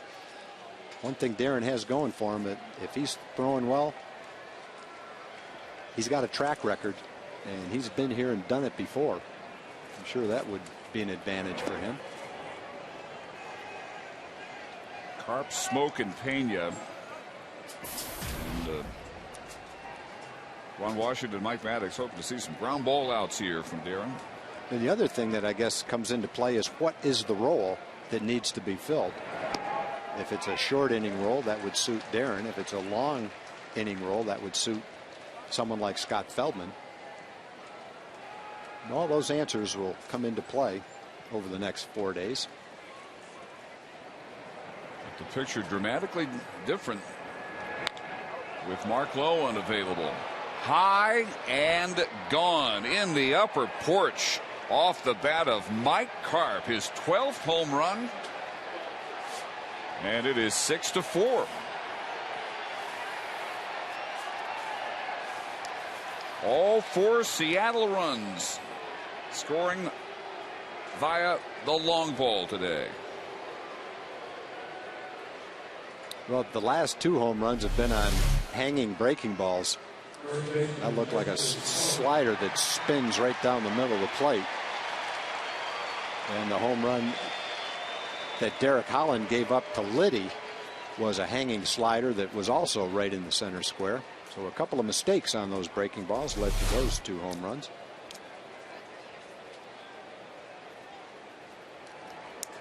Here is Justin Smoke, who grounded out and singled against Holland. And then he scored on the Alex Liddy home run. The one thing that has really hurt Darren in his opportunity this year, which is only 15 2/3 innings, is he's given up 7 home runs now in 15 2/3.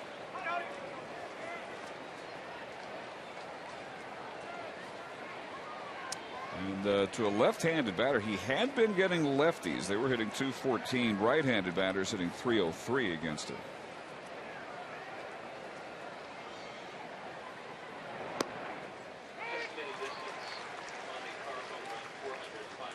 .405 feet for Mike Carp into the upper porch. 3rd Mariner homer of the day. 6-4 ball game.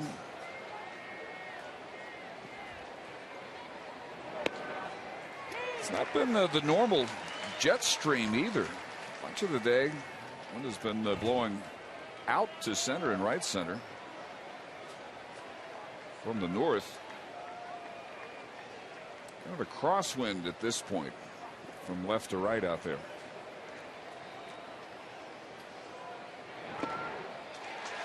Smoke strikes out. Torrealba hangs on to the foul tip. What a good comeback for Darren after the home run. Get the strikeout of a left-hand hitter. Let's check in with Jim Knotts. All right, big news, Dave. The Texas Rangers band single season attendance record broken today. The Cruz family from Fort Worth helped break that record. And I tell you what, they also had a great afternoon here because Jim Sundberg made that outstanding catch earlier in the game, handed them a foul ball. Congratulations. Also, the progressive fan of the game, congratulations on that, Antonio. What do you have to say? Go Rangers. There we go. Way to go, Jim. We'll keep the lookout here for foul balls for you, all right? Thank you, thank you. Tupper Jet, thanks. Okay, for Chet, thanks. That ball had some hang time on it. Really, Mo Pena skying out to center to Hamilton.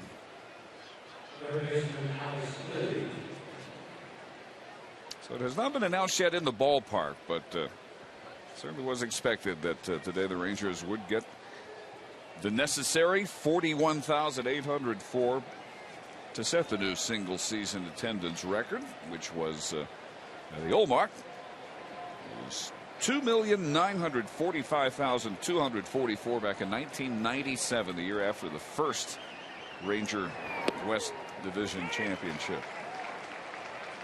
Not a playoff year as 97 turned out. And this was up until today, not including whatever the final tally is today. 5th best attendance numbers in the league. Trailing only New York, Minnesota, the Angels, and the Red Sox.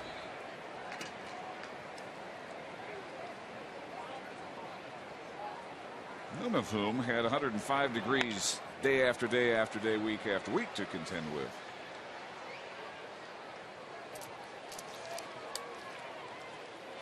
I want to thank Robert Santana and Virginia Woods for the homemade peanut brittle. I'm still working on these, Dave. You've still got a pile there. I've still got a pile. I didn't want to do it while Buzz was here. Hey, Buzz has done his share of eating. Well, I know, but I think it would have been rude. Also, the cake ball queen, Becky Farrell from Bedford, Texas, sent up her last batch of cake balls. We want to remind everybody this is our last home game, and during the playoffs we won't be here, and so don't send anything else up here because there won't be anybody here to get it except the TBS guys, and they probably won't even bring it up to them. And Patty Patek and Brandy Ayala sent up chocolate decadence cups. Not the first time that they've sent up stuff for us, so thank you very much, ladies. Bill and Rhonda Hilliard from Abilene sent up some nuts and some cookies. They're big Ranger fans from Abilene. Thank you very much, Bill and Rhonda. That was a good foul ball right there. Let me get in another one. Want to wish a happy birthday to World War II veteran Richard Manton. He turns 92 today. He moved to Arlington from New Jersey last July and now watches all the Ranger games. Big Michael Young fan. He says he will now root for the Rangers when they play the Yankees. Thank you, Richard, and happy birthday, and thanks for your service, too. 3-2 pitch, and Liddy strikes out. So O'Day gives up the homer to Karp, but then strikes out 2. And through 5.5.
By Sonic.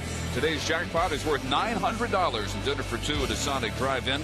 And today the Rangers are hitting for Roderick Anderson from Dallas. If a Ranger hits a grand slam during this inning, Roderick Anderson from Dallas will win $25,000. You can register at any participating Sonic restaurant. And in the Rangers 6th, against Steve Delabar, Cruz, Torrealba, and Gentry. Nelly today's fly to left, grounded into a double or a fielder's choice, ending the third.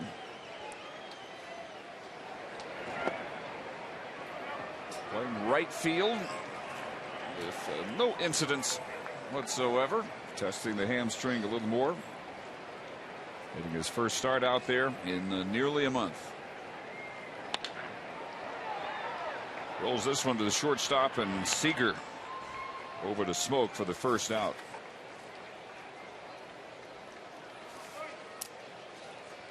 I got another letter, Dave, that mentioned Mac Eplin's restaurant. Remember, we've talked about that a lot? Yep. Appling? Yeah. This is from James Sparks, who actually worked there for 31 years. And boy, bringing up the name of Mac Eplin's restaurant sure has provoked a lot of people to write to us and tell us what it meant to them growing up in their childhood. I wish we could have seen that restaurant. Must have been something. Strike one to Torrealba, who has struck out and grounded out. Bob and Linda Smith from La Mesa, Texas are here today. They sent up some pictures, brought back a lot of memories. Thank you for thinking of us. Robert Gardner and Shirley Gardner are two big Ranger fans from Duncanville, Texas. Robert wrote a nice letter about Ted Williams and baseball in the old times. So great fans. Hi to Robert Gardner and Shirley Gardner from Duncanville. Well hit left field. Karp looks up. This one is gone. Yorvi Torrealba goes deep. That ball is jumping out of here today into some hard hit balls. That was a line shot. Just kept on going. Roderick Anderson from Dallas. That's worth $900. We've got a winner in our Sonic Slam inning. For Yorvi Torrealba, his 6th of the year. He had only one home run his last 37 games before this swing. Well, he got on top of that ball. High fastball, inner part of the plate. Level swing, just a fine shot out of here. Liddy's a vacuum cleaner over there. He is gobbling up everything when he retires Gentry. 382 feet for Torrealba. And the last one of the day, we want to wish Diane Seymour a quick recovery. She's the head coach at UTA in volleyball. Diane, understand you're doing well. We hope that continues. And good luck to the Lady Mavs. And then one last time to all the people who have sent things up to the booth this year, we want to tell you how much we appreciate it. Thank you very much. All the treats, and more than anything, not just the treats, but the thought behind it is something we appreciate very much. So thank you.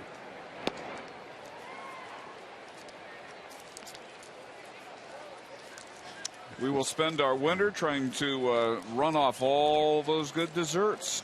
Well, it's been Get ready for next year, but absolutely, I would echo what Tom says. It's really something we look forward to every day. Yep, and not just us, but you'd be surprised how many people have shared all those treats with us. All the sports writers in the press box, the people that work in the press dining room, announcers, broadcasters from other teams, pretty much visitors, anybody who comes to the press box. That's how much stuff we've had this year. Been very nice, and we appreciate it. 3 balls and a strike to Blanco. 3 hits yesterday. Today he's flied to left and popped to second.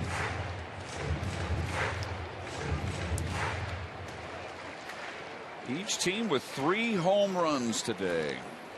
Well, a season total here at the ballpark of 225.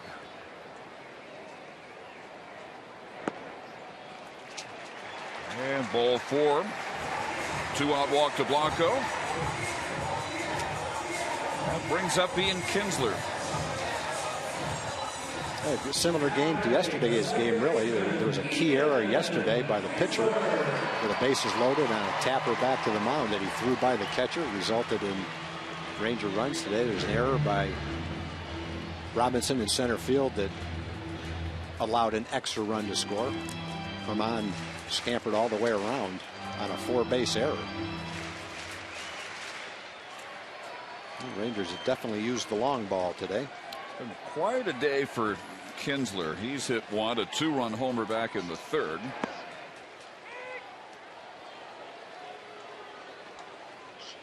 That was part of a 3-run inning. The Rangers led 4-1 after 3. Trading long ball since then.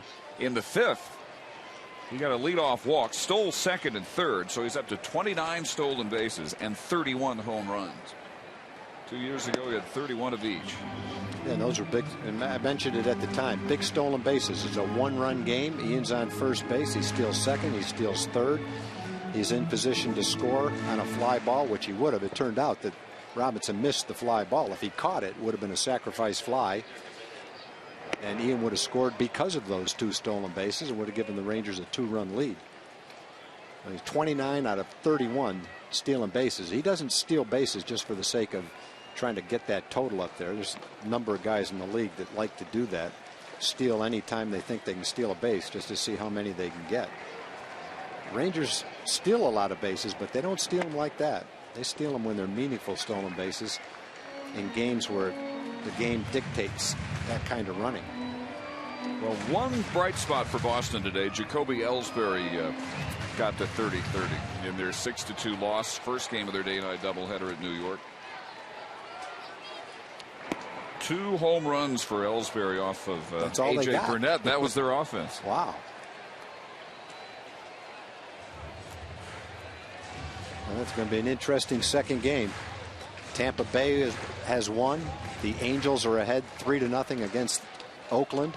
And if the Red Sox lose that game. Base hit up the middle for Ian. Blanco around to third. Rangers not done yet with 2 outs here in the 6th.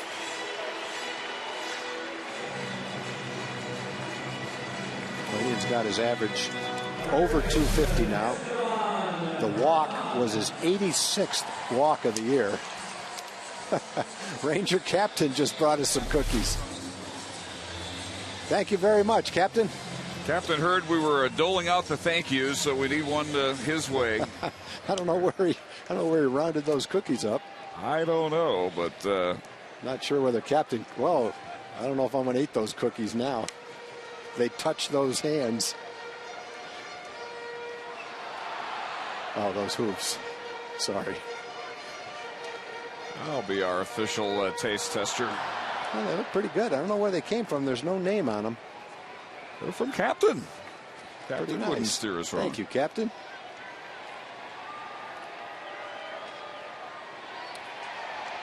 Carl Willis discussing the impending at bat by Herman, who was struck out, bounced to the mound, and reached on the 4-base error by Robinson after the walk by Kinsler in the 5th. He was credited with a sacrifice fly.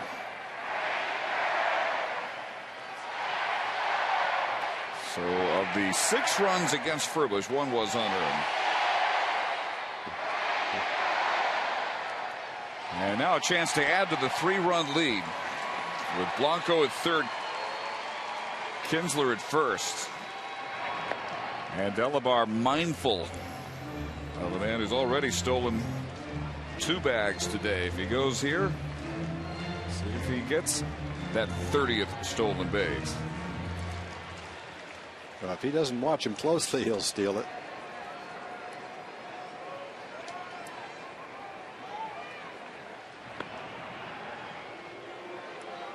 Ian gives a lot of credit to Gary Pettis for reading everything pitchers do on the mound and being able to pass that information along.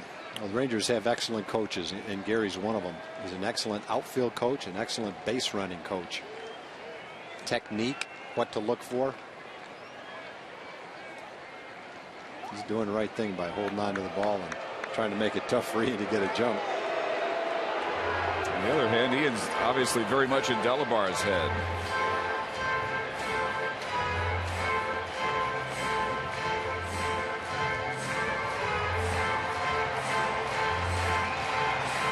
Just the 4th American League second baseman ever to have multiple 30 home run seasons. Only a handful have ever had 30-30 seasons. Brandon Phillips of Cincinnati being one. And there is strike one to Herman. What a week for Esteban, dealing with the death of his mother. Travel back for her funeral to the Dominican Republic.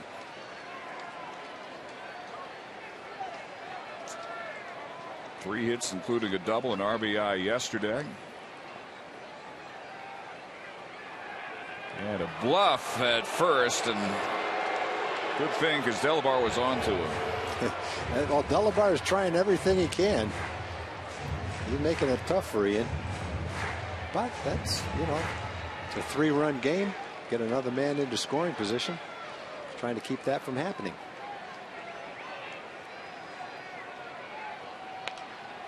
Not going here. Foul back. No balls and 2 strikes. Well, Detroit did beat Baltimore. 10-6 was the final.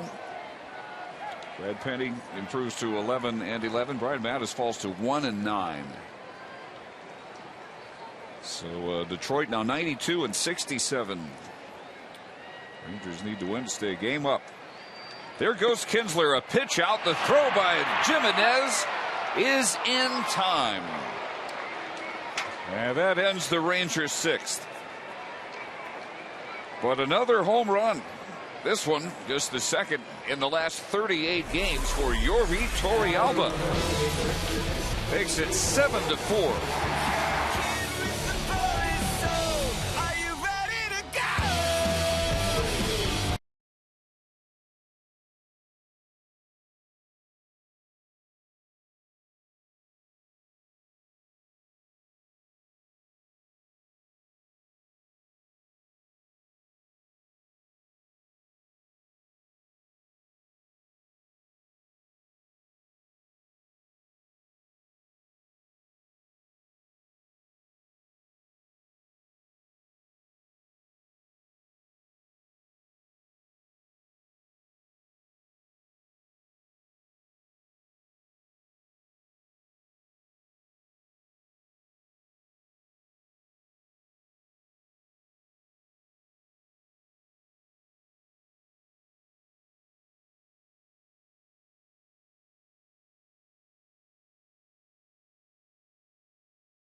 Texas Rangers baseball on Fox Sports Southwest, brought to you by Hyundai. If it's fuel efficient, affordable, stylish, and safe, it's probably a Hyundai. And by AT&T. Rethink possible.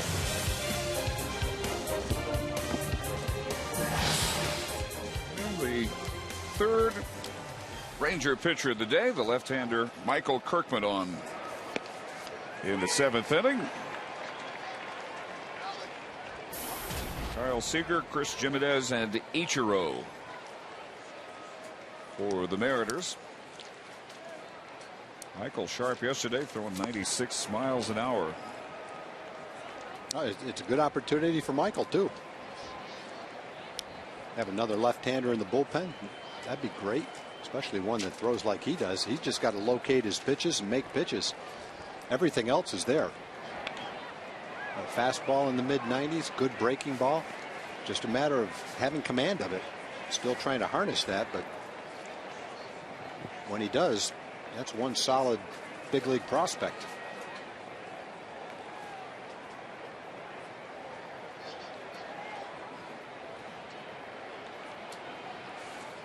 Seager's lined out and walked, and he lines that one foul.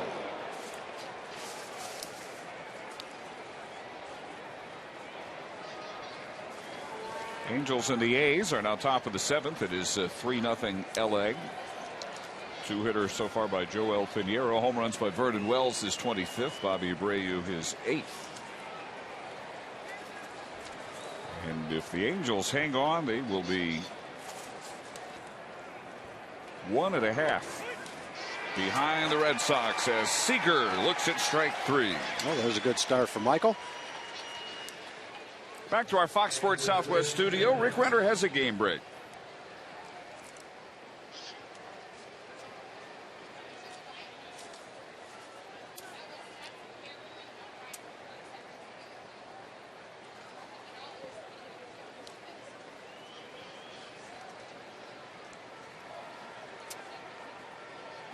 And the Angels are closing. And tonight, on paper, a huge advantage in the pitching matchup in the night portion of the day-night doubleheader with Ivan Nova against John Lackey, who has quite frankly been just awful this year. It is official. The Rangers have set a new single-season attendance record with 43,508 today. And the new mark now 2,946,949. So congratulations. Thank you to all of you who have come out and been a part of this record. Boy, when you think of how hot it was this summer, that's pretty remarkable how the fans supported the ball club. Well, we've got a statement from Nolan Ryan. This record-setting attendance is a tribute to the support we have received. On behalf of the entire organization, I want to thank our fans. They are the best in Major League Baseball. More from Emily. You talk about the heat, and when I spoke with the players in the clubhouse before the game and told them about breaking the attendance record, every one of them commented on the brutal heat this summer and how proud they were of the fans for coming out. Line drive to Hamilton. Kirkman gets the first 2 outs here in the 7th inning. Well, the hottest, I don't know if it's going to go down to, officially as the hottest summer ever. Certainly the hottest since 1980. And I know fans didn't come out anything like that in 1980 at the old ballpark. But they have this year, and the players on Washington as coaches have put the product out there that has made it worth coming out here. Even if you only made it once, or if you make it night after night, you get the best these players have every single time they're on the field. And that is a valuable quality in today's pro sports. Ichiro again grounding out to second. He's done that 3 times. We reach the 7th inning stretch.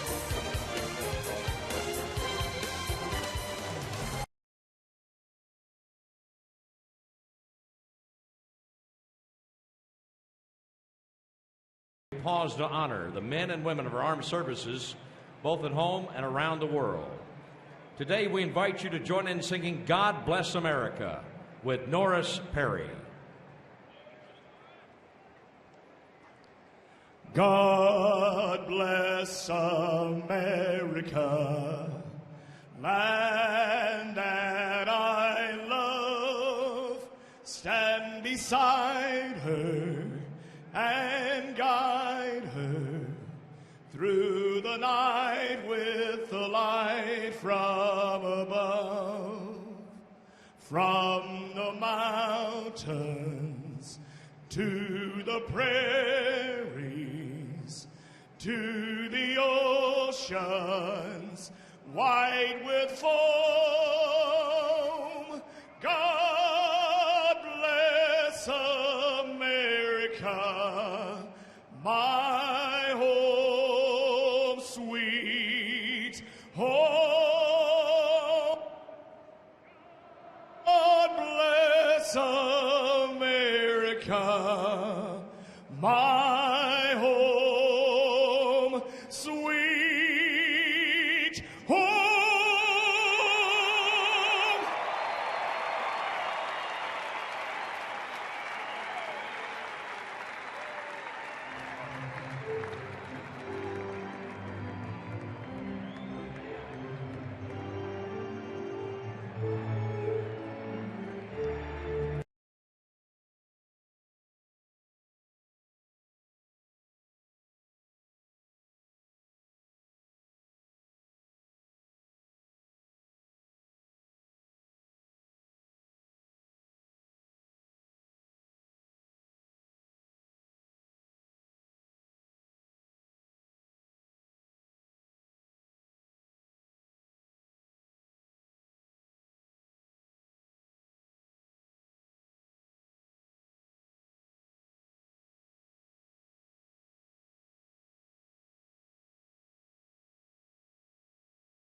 Browse the largest online selection of authentic team gear, including official caps, t-shirts, jerseys, collectibles, and more.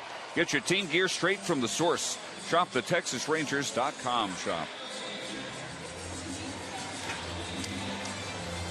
Captain thinking well as he can in the record-setting crowd today. 43,508.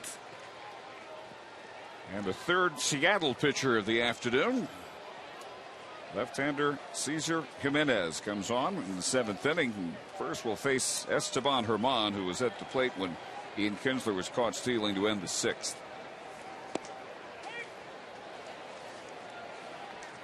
So we've got Tom, beware, Jimenez throwing to Jimenez. There you go. I'll let you say that. I'll call him Caesar. Cesar. Actually goes by Caesar. Okay, call him Caesar then. Shot up the middle, base hit. Esteban Herman will begin the Rangers' 7th inning. Yeah, Esteban Herman hasn't had a chance to be with the Rangers all season long, but that guy's a big league ball player. He can play second, he can play third, he can probably play the outfield, he can run, he can steal a base, he's a good hitter.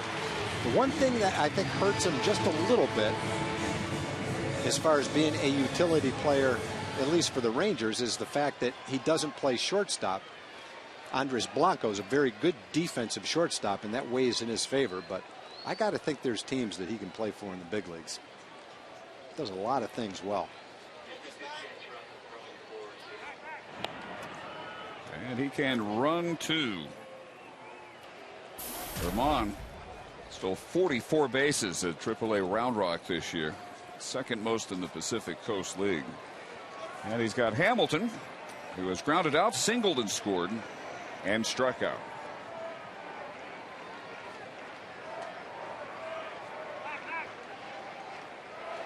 Cesar Jimenez missed most of the last 2 years with shoulder injuries as Michael Gonzalez begins to throw in the Ranger bullpen.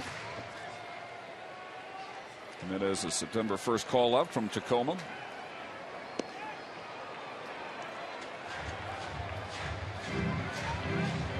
He has not allowed a run in his last 5 appearances. 1 inning per outing.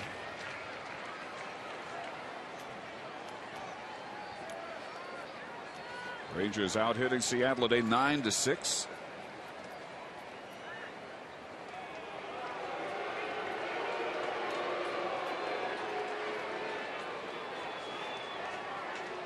Each team with 3 home runs. Adrian Beltre in the on-deck circle. Hit the first for the Rangers. Leadoff shot to center field in the second.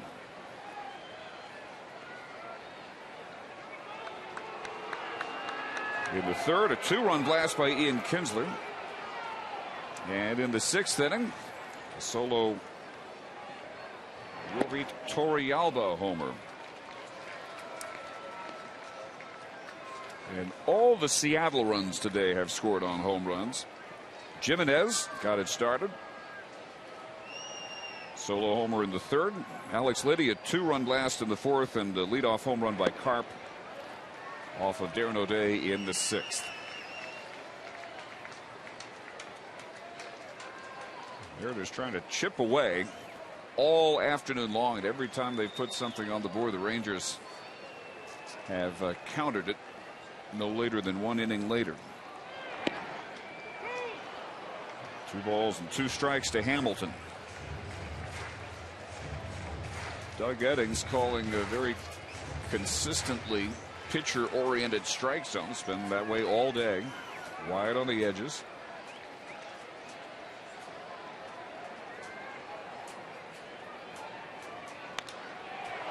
And Hamilton pops up on the left side. Drifting out is Seager, coming in as Karp, and he makes the catch for the first out. We look at our Ford leaderboard. Very simply, who are the best home teams in baseball? Well, Milwaukee, 54-23.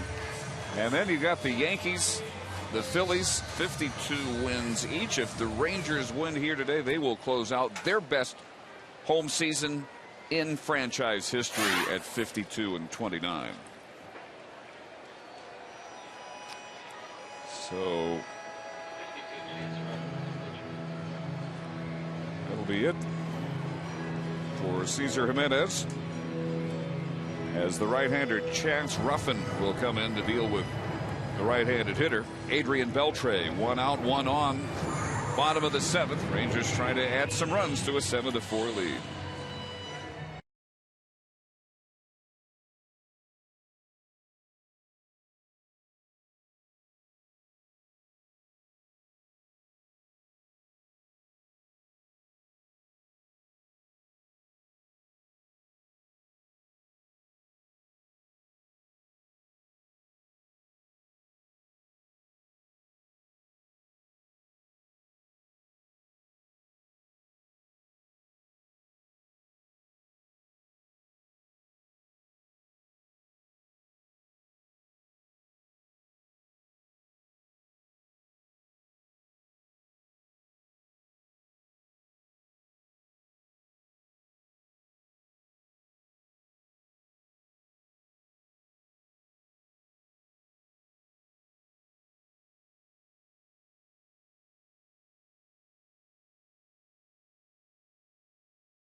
Singled and struck out.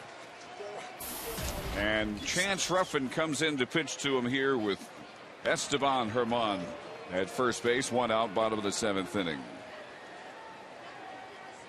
Ruffin,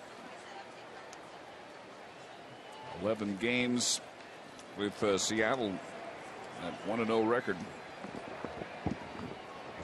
And a 238 earned run average. He was acquired in the same trade with Detroit that brought Charlie Furbush and Casper Wells and sent Doug Fister to the Tigers. He's been so valuable for them. Ruffin was the player to be named later that August 17th transaction.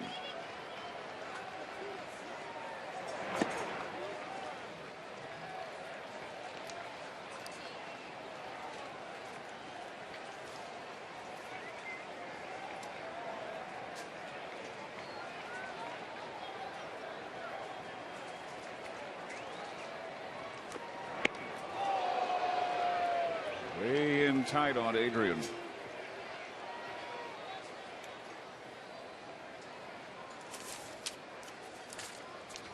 Chance Ruffin from Austin.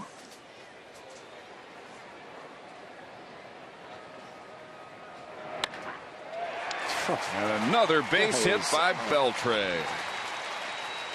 Man, I saw Julio Franco for a whole season hit the ball like that, but man, he is hot. Let's go down to Emily. Speaking of hot, Michael Young still very much in the race for the American League batting title. He says he's thought about it very briefly.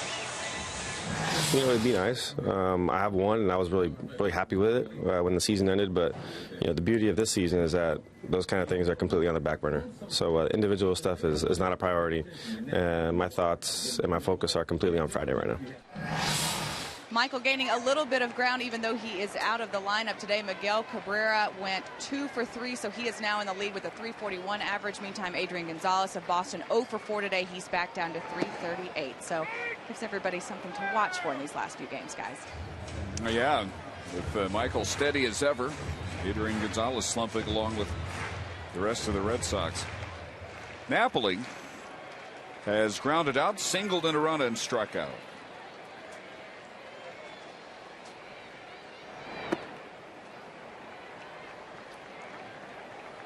Infield double play depth here. Chance Ruffin, 48th overall pick out of UT by the Tigers in the draft last year. It says here signed by Detroit scout by the name of Tim Grieve. Yeah, Tim scouted him at UT for the Tigers.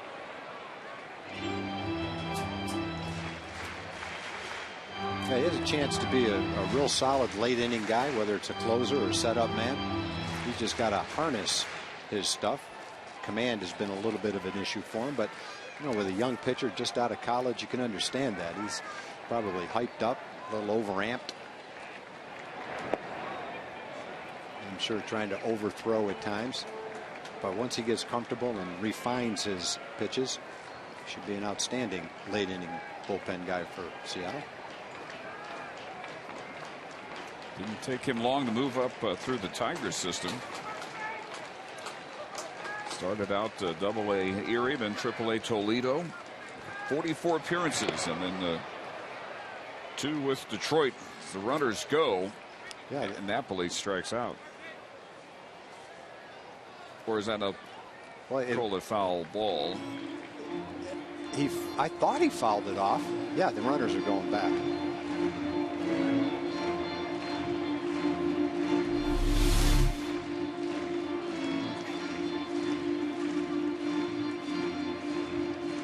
And it looked like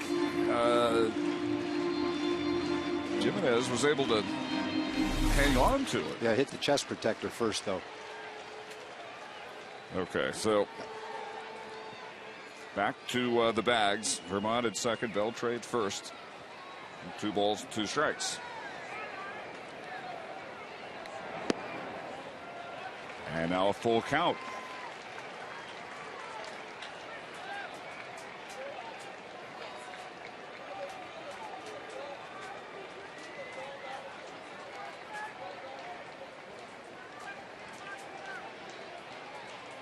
Napoli batting .500 for his last 16 games. 26 out of 52. The runners going out to Ichiro. And right back to the bags go Herman and Beltre. And now 2 outs in the Rangers' 7th. This October, the American League's best teams will look to their brightest stars to see which one will become the newest hero that leads them into the Fall Classic. Legends are born in October, and our exclusive coverage of the ALCS begins October 8th, only on Fox.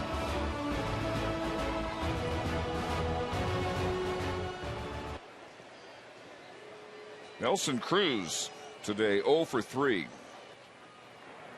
He has flied to left at a couple of ground balls. Ruffin trying to work out of trouble here. Keep this a 3-run game on into the 8th.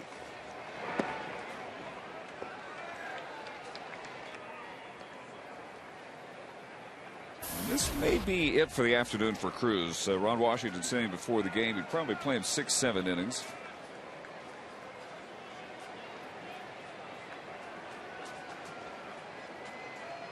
Love to see him end with an RBI if this is indeed going to be the last we see of Nelly today in his return to the outfield. First time nearly a month.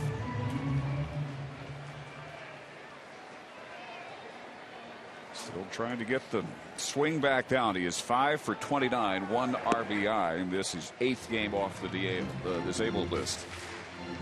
And takes ball 2.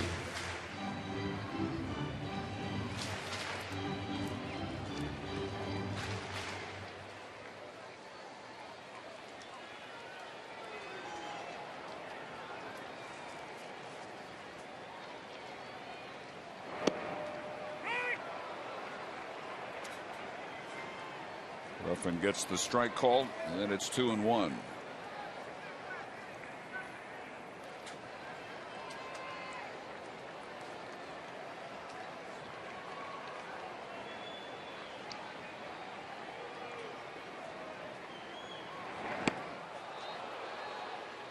Point of the afternoon where shadows are becoming a factor.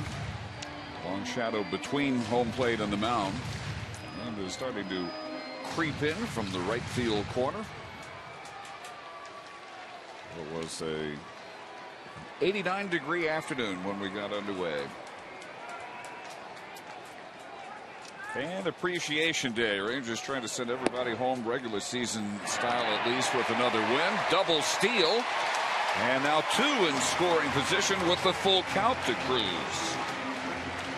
Yeah, that's Herman at the top part of that double steal. He's a good base runner, boy.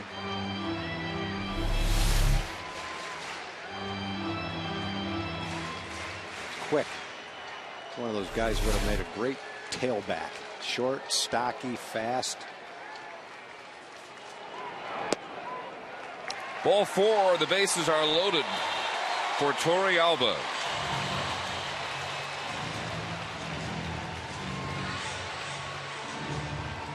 So Eric Wedge has seen Ruffin pitch to 3 batters. He's allowed the single to Beltre.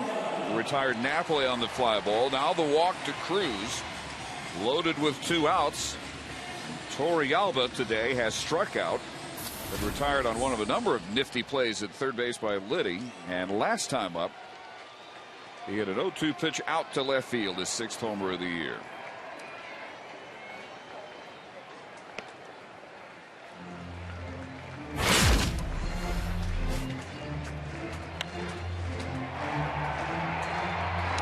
Got that one up, and it went 382 feet.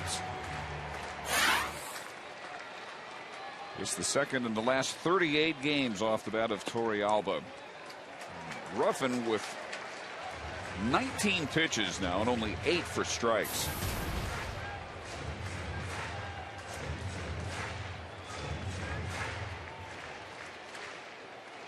So Torrealba pretty much knowing this is probably going to be one worth swinging at, and he rips it deep.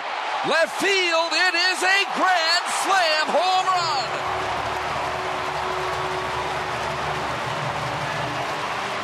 Torrealba goes deep again, and it's 11-4.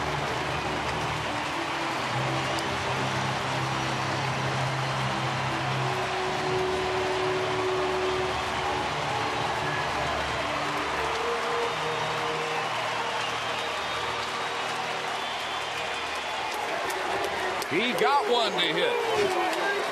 He did not miss that opportunity. I think all you can say is chalk one more guy up that's getting hot as you approach postseason.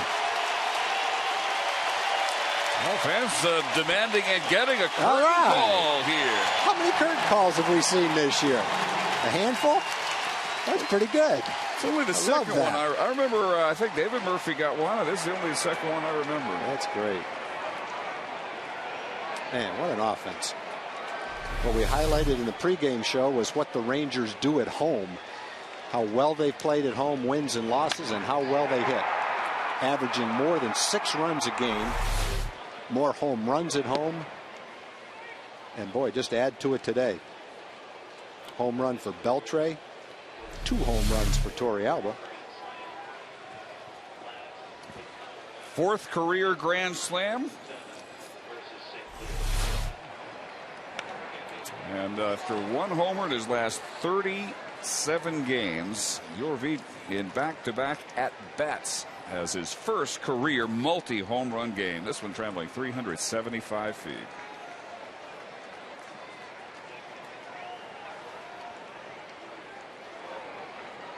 One and two now. Ruffin working on Gentry, and inside 2 balls and 2 strikes. 5 runs batted in. That matches a career high for Torrealba.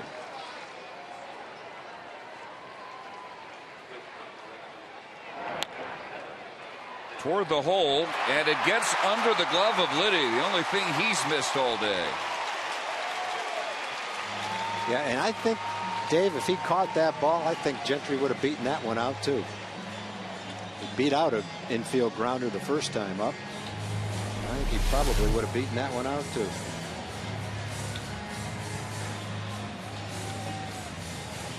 Well, being scored a single by our official scorer, Steve Weller. Yeah, I think he agreed. I think I felt that with Liddy's momentum going towards second base, he was going to have a hard time straightening up and throwing him out. So Carl Willis here trying to nurse a young pitcher through a tough inning.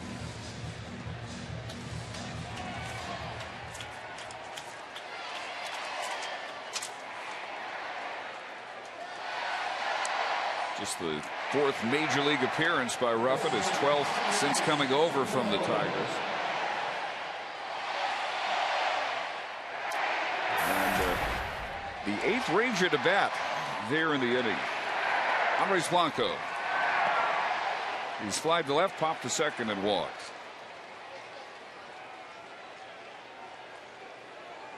Sixth batter faced by Ruffin. Came on with a man on, 1 out, gave up a single to Beltre. Retired Napoli on the fly ball, so 2 outs, and then he walked Cruz to load the bases. Then the slam by Torrealba and the hit by Gentry. There's, Dave, what we were talking about in the pregame show. This is not updated. This was what we did during the pregame show. Rangers have a chance to make it 52 and 29. Get that batting average over 300 maybe. They've got 12 hits today. It'll be, no, it won't get over 300. It's only 295. But first in home runs, first in slugging percentage, first in runs scored. That'll definitely stay the same. What an offensive performance at home this year. Well, Ruffin finally ends it, getting Blanco to look at strike 3, but another big Ranger inning.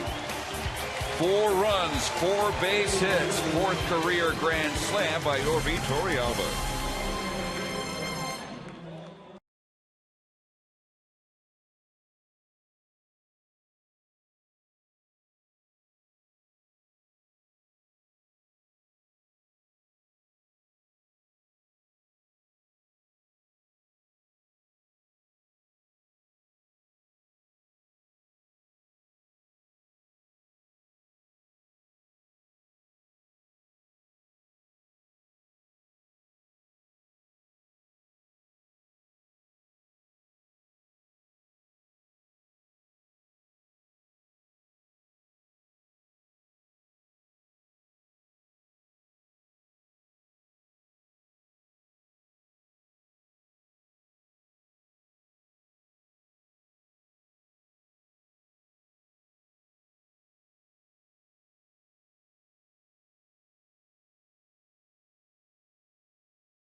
ballpark in Arlington. It is all Rangers, a blowout here. And I tell you what, Dave and Tom, this is it. The end of the year fell well for us. I'd like to thank all the Ranger fans and all the Rangers players. A lot of memorable moments. Some a few, just a few to make the list. How about Matt and Taylor? You know, the couple that was expected to get married here at the ballpark until Matt opened his big mouth, said it would be the worst day of his life. Good luck to you, Matt. I don't know what happened to you guys. I wish you the best. How about Lola throwing back the opposing team home run, but almost making it to the field? We love you, Lola. Don't forget a lot of interesting outfits. You got the penguin, you got the banana. You also had a lot of interesting things like Wookiee and 110 degree temperature. And Davy Crockett. Thank you, Chuck Morgan of Buffalo. MVP Davy Crockett, the run with the legends, the big head. We had a blast. But I tell you what, it's time for us to go out here. A lot of things. The best broadcasting crew in the world. Kurt Dykert, the producer. You're the best. I love you, big guy. Dave Burchett, the director. You can't get any better than him. Louie, way to go, Louie. Toast. Also Ron O'Neill. Carla, keep it going, Carla. Also Kelly Donaldson. Yo, Mike. Mookie. We love you. Chris and EJ, you're the best, big guys. The Texas Rangers, Angie Switt, John Blake, you're the best, big guys. Of course, the Rangers players for winning another great year. Ranger fans, we love you. How about the ticket guys up front? They're in the green suits right there. Bob and Dan and Donovan. We love Corby, Mike Reiner, even Danny. Keep up the good work. Did everybody have a good time? Good day, mates.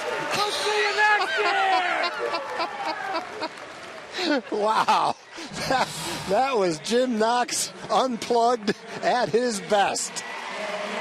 Wow. I'm tearing up here, Tom. That was great. I love that. Nice ovation for Jorvit, who went out to catch and came back to the bench and got a nice ovation for his 2 home runs. That's a nice exhibit. That's nothing like the Jim Knox exhibit we just saw. Nothing could top that. And Mike Gonzalez is in to pitch for the Rangers. Matt Trainor's in to catch. And the first ball swinging. Trayvon Robinson grounds out to Andres Blanco. Gonzalez over the bug-type symptoms that sent him home early from Oakland. Says he didn't lose any weight. Felt absolutely normal today. 2 1/3 scoreless his last 2 outings. Over August 31st for Pedro Strop from the Orioles. Valuable extra left-handed arm out of the bullpen. Dustin Ackling doubled his first time up. Since then, he struck out and grounded to second.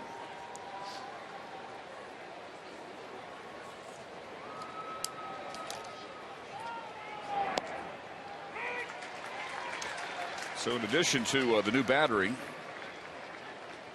Andy Chavez takes over in left field. Leonis Martin now in center field, replacing Hamilton.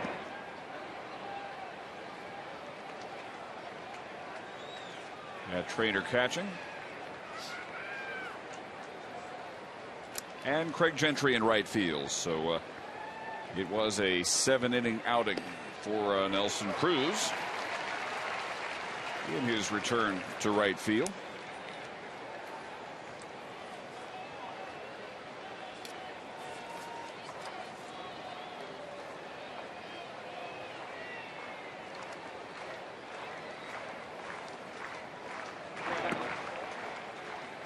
Michael Gonzalez is the 4th Ranger pitcher of the day. Derek Holland went 5 innings, 3 runs on 5 hits, 7 strikeouts, a walk. He stands to win his 16th of the year against 5 losses and finish up 10-1. Beginning July 7th, Ackley works a walk. Just the 2nd walk issued by Ranger pitching today. Baseball fans, Chevy is a proud sponsor of youth baseball leagues in your community. If you'd like to learn more about Chevy youth baseball programs, go to youthsportswire.com.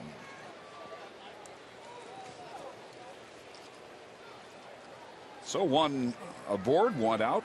And here is Mike Karp, who is grounded out, struck out, and homered. Greeted Darren O'Day with a home run.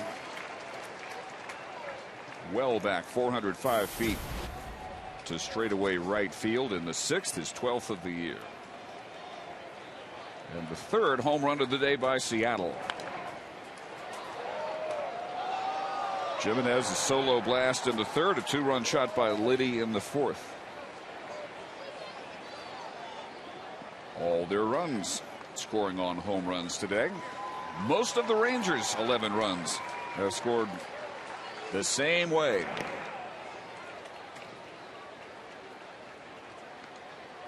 After the Carp homer, O'Day retired the next 3, 2 on strikeouts. Michael Kirkman worked a 1-2-3 7th with a strikeout. What has there not been to like about Mike? Michael Young sitting out Fan Appreciation Day today. But he will head to Anaheim hitting .338. Tied for second now in the American League. 11 homers, 104 runs batted in, and 209 hits.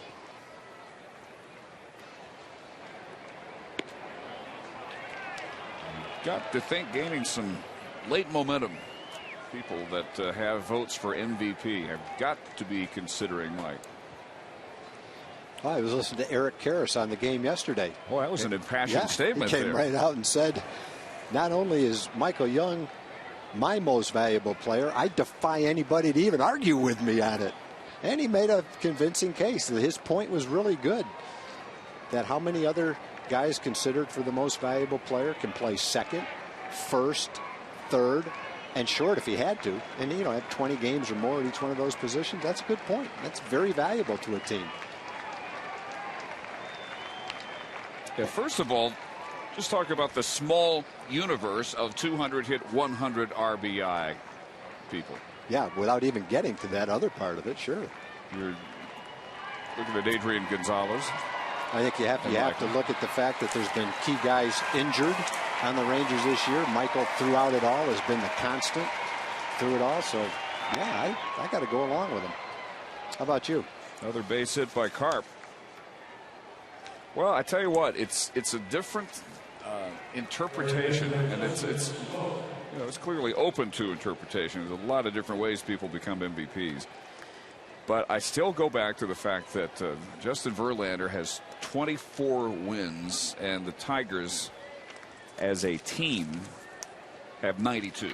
Yeah, I have a hard time. I agree with you there. I have a hard time going against Verlander, even though that's kind of trying to swim upstream with a pitcher getting that award in most people's minds. I agree with you on that.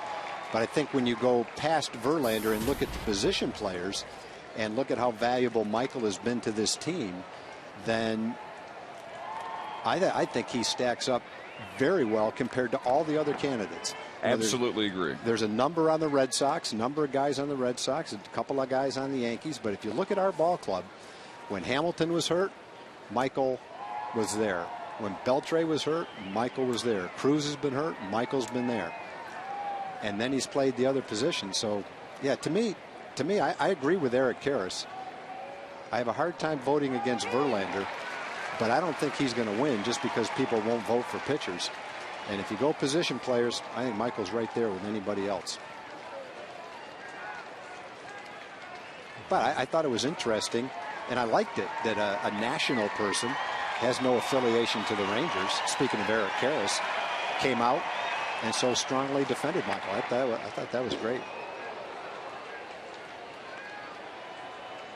Yeah, the multi-position aspect being what makes Michael's candidacy so unique.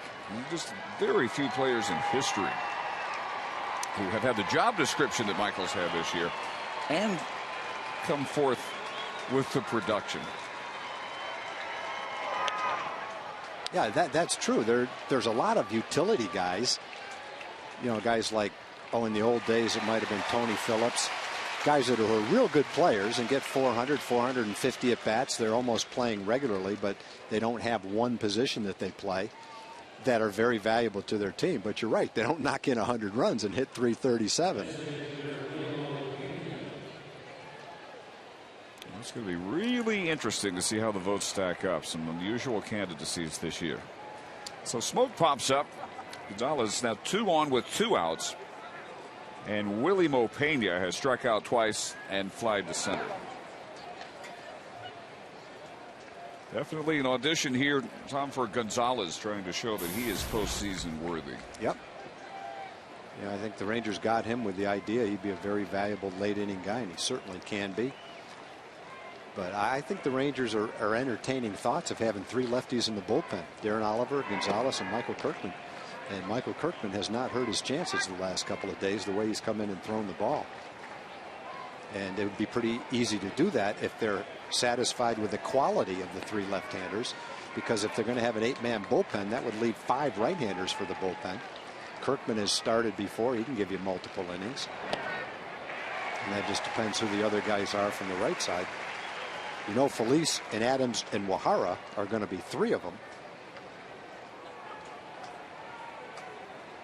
And it appears virtually certain that Alexi Ogando and then will be another right-hander out there. Yeah, and then it probably comes down to someone who could pitch multiple innings. And Tadayama has been with the team and done a good job, but Scott Feldman would probably be a guy that's most suited to being a long man. Tatayama really, I think, only now being considered as a one-batter specialist. Can he get a key right-handed hitter? And I think if that is the way they view him, it might be a little bit difficult for him to stack up against Scott Feldman, who can give you as many innings as you want him to give. But anyway, those are thoughts, but Rangers will make that decision in the next 3 or 4 days. Have until 10 a.m. Friday to have the postseason roster nailed down. And a strong finish by Gonzalez, striking out Willie Mo Pena to leave 2-1. To the bottom of the 8th, 11-4 Rangers.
PCS, giving your child a chance to take C.J. Wilson to school. Log on to MetroPCS.com/take-a-player for your chance to win. Metro PCS, wireless for all. Brandon League, a very bright spot in a dismal season for the Seattle Mariners, comes on to work the 8th. Brandon League, 3rd in the league with 36 saves, and that's for a team that's only won 66 games.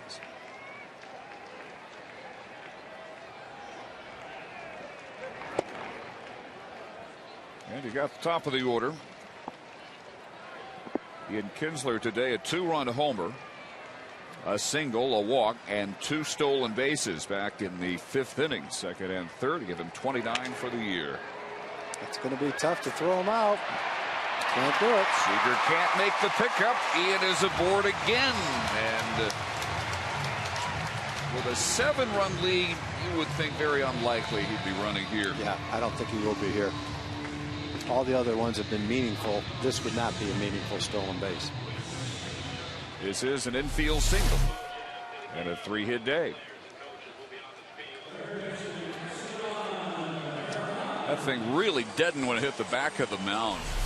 Just took all velocity off of it. Made it really impossible for Seager. Ian's been watching Ichiro. Took that little infield hit out of Ichiro's repertoire. Esteban Herman has struck out, bounced to the mound. In the 5th, he hit the line drive to center field that Robinson misplayed into a 4-base error. Kinsler scoring ahead of him, and he led off the 7th with a single off of Jimenez. It was the front end of a double steal. Scored the first of the 4 Ranger runs in the 7th.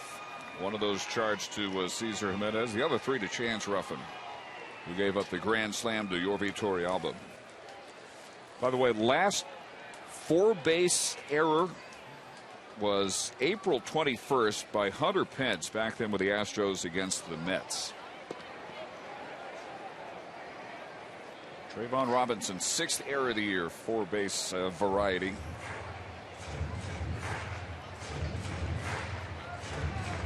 Herman credited with an RBI to sacrifice fly, because had Robinson made the catch, Kinsler was going to score easily from third. This one ends up out of play.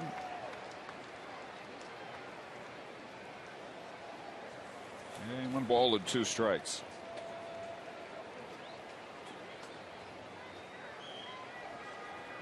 So Herman, his 2nd straight start against an all-star closer here. Brandon League worked an inning in the all-star game in Phoenix.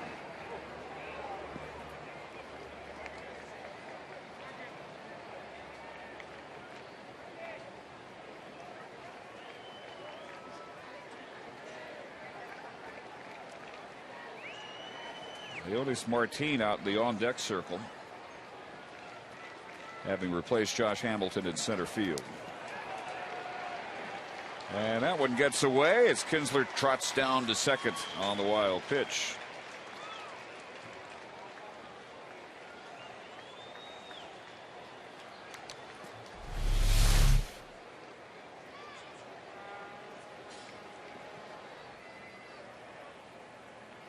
Gibbonneau's not able to make the backhand pickup there, and it's 2 balls and 2 strikes.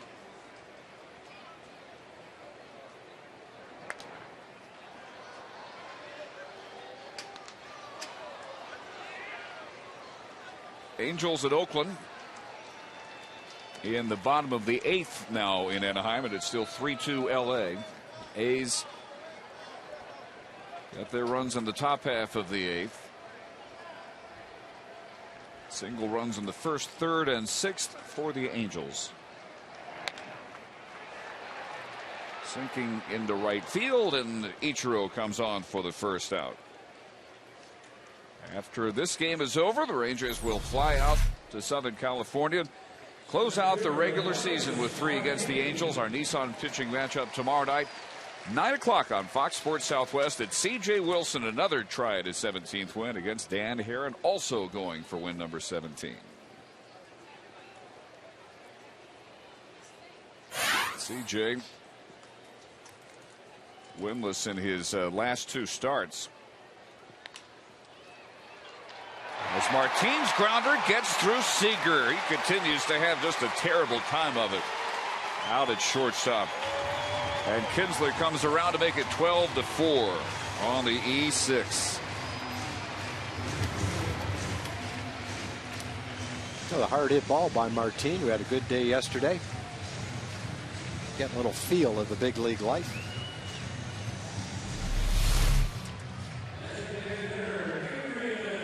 Seager was there to catch it, just couldn't come up with it.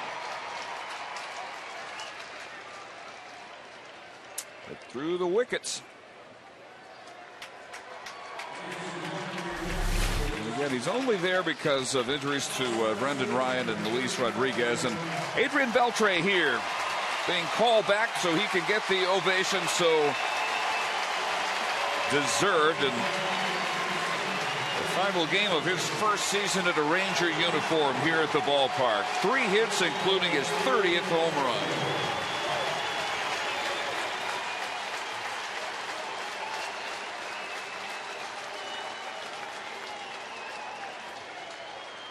So he is lifted here for David Murphy.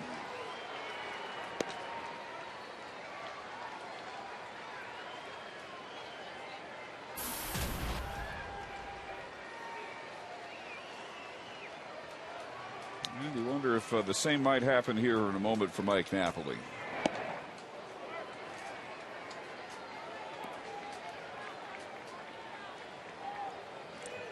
Mariners hoping to turn 2 here with Martin at first.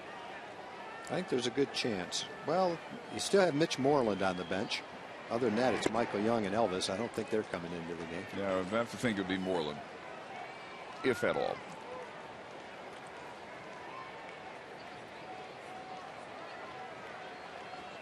He doesn't look like he's been told to get ready to hit. No. 2-2 to Murphy. The league has a good arm. He gets it up there 94 to 96 miles an hour, and he's got excellent movement. Good sinking action. It tails in to the right-hand hitters. He's got a splitter that goes down.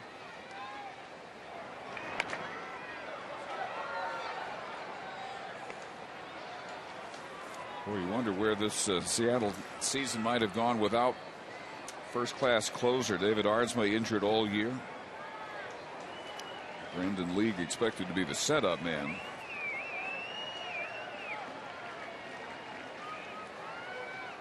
And 36 saves, despite the fact he went 24 games in a row in July without a single save opportunity while they were losing 17 straight.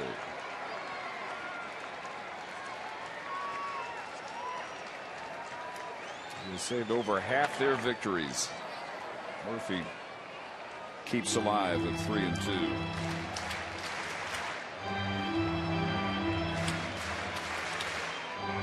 Rangers trying to close out their 10th sweep of the season. This is their 5th straight series victory.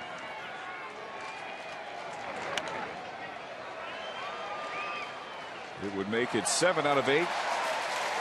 11 out of 13, 12 out of 15. It would make the September record 16-6. Trailing only the 17-6 Detroit Tigers. And the home record this month would be 10-1. Will be in 3 more outs. Record against the West 37-17. The Angels hang on. They will be 28-26. And there's your difference in the division right there. The Rangers taking care of business against their divisional opponents. All of them. Carp stays in fair territory, and Murphy is out number 2. And here is Mike Napoli. 1 for 4, singled and a run back in the 3rd. His 69th run batted in.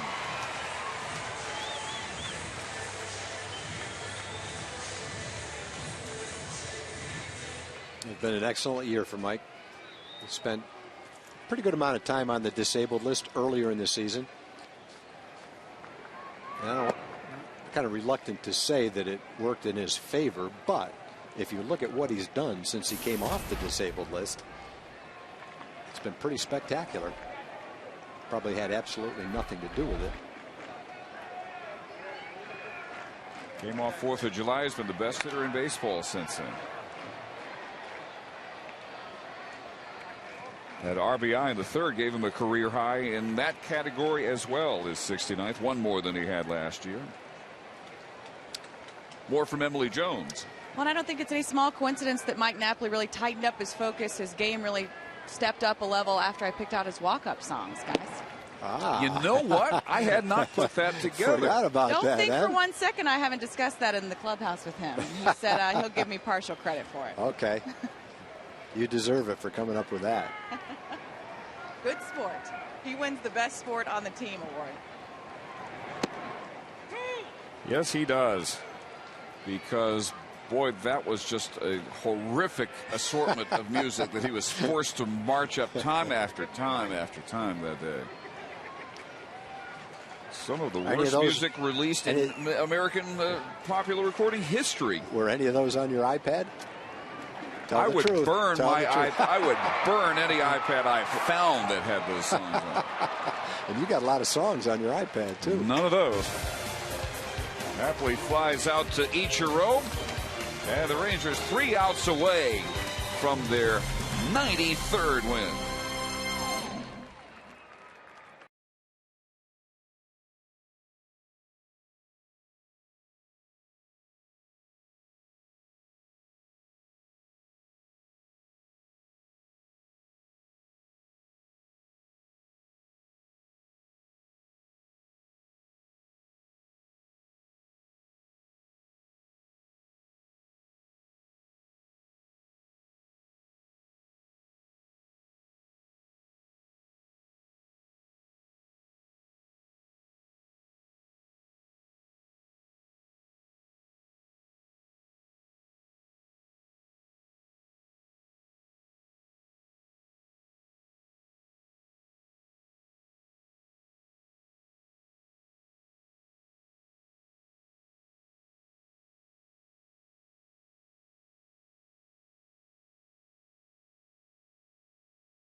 Insurance Group. For a money-saving car insurance quote, call 1-800-PROGRESSIVE today. And buy your Texas Ford dealers. Check out the Ford F-150 and drive one. Ford is the best in Texas. Marquín Valdez will come on, try and finish this one up for the Rangers. Fifth pitcher of the day. On for the fifth time. Since being signed to a minor league contract July 24th. Going to Round Rock, 4 saves, 12 appearances for the Express. And a September 1st call up. Who in the ninth has the bottom third of the order, Liddy, Seager, and Jimenez. And a pop-up out into shallow right center field, tracked down by Martin. Let's check in with John Radigan.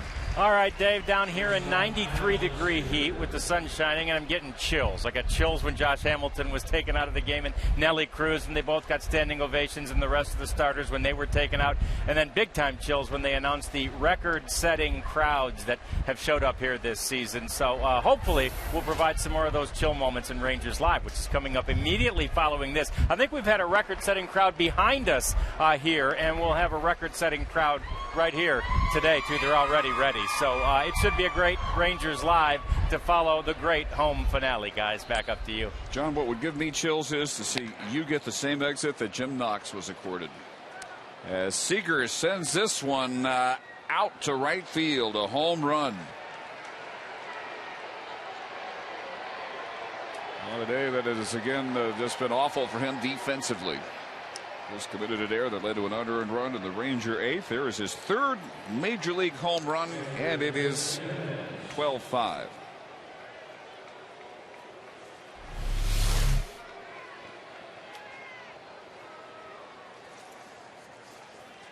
We've seen some balls fly out of here today.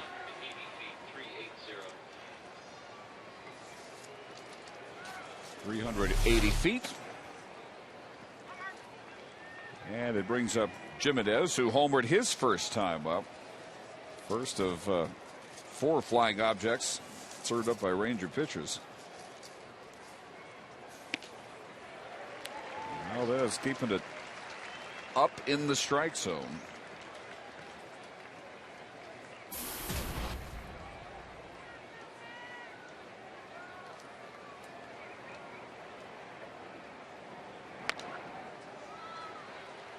Out of play, ball and 2 strikes.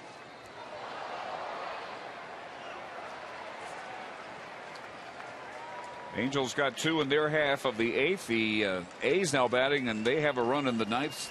Still batting at Angel Stadium. It's now 5-3. Angels leading Oakland. Trying to close to within a game and a half of the wild card leading, reeling Red Sox. And a strikeout. And the Mariners down to their last out.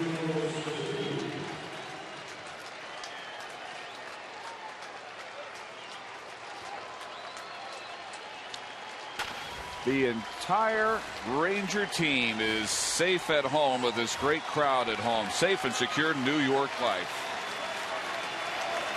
43,508 setting the single season attendance record. On their feet, Ichiro fouls the first pitch from Valdez back here. Final regular season out of the season. And they're down to their last strike. Merkeen's tossing it up there at 94, 95 miles an hour. Seen a lot of that today. Holland, Kirkman, Gonzalez, Valdez all throwing it like that. Delabar, Ruffin, Brandon League all throwing as high as the mid-90s. A lot of heat today.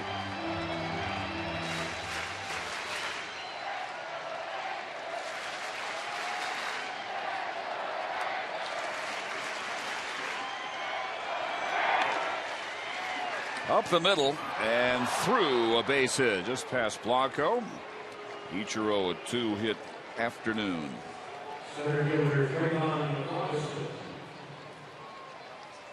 And it will bring up Trayvon Robinson. Robinson 0 for 4 today, 2 strikeouts. 0 for 10 in the series with 6 strikeouts. Derek Holland about to get his 16th win of the year in the books. When you start talking about Ranger exclamation points, you can go right there. Youngest 15-game winner franchise history.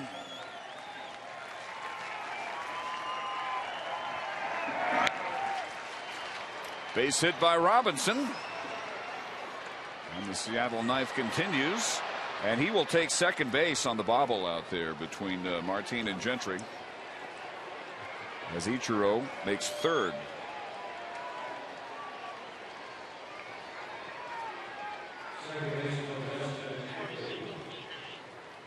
Error charge to Gentry, the right fielder, E9. Only Ranger error of the game. The Rangers, the last 32 games, have the best fielding percentage of any team in the majors. Major improvement there. The team that much of the year was the worst defensive team in the American League.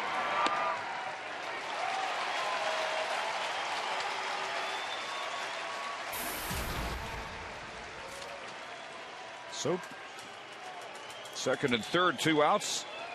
Ackley has doubled, struck out, grounded out, and walked.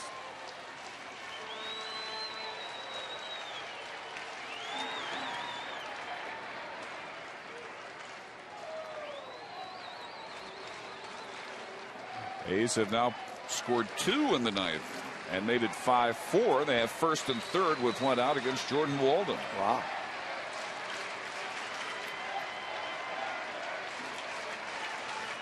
Well, the Angels have been playing great baseball. They're 5-5 in their last 10 games. They'd be right there for the wild card now. They hadn't played that well. Tampa Bay's 5-5 themselves. Scott Sizemore has just scored on a throwing error by Walden. So he's at first. Tying run. Chris Carter's at third. One out, top of the ninth.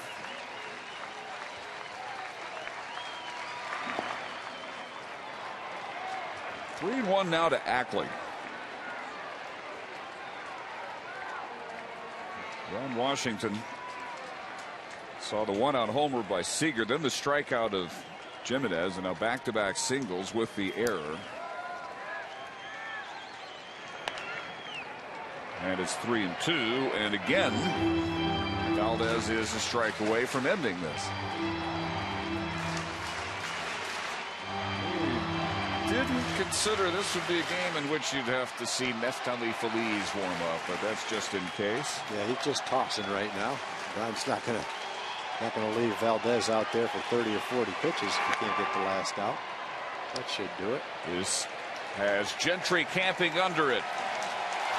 And the Rangers close out their best home season in franchise history. 52-29 in a record-setting year for the fans here at Rangers Ballpark in Arlington.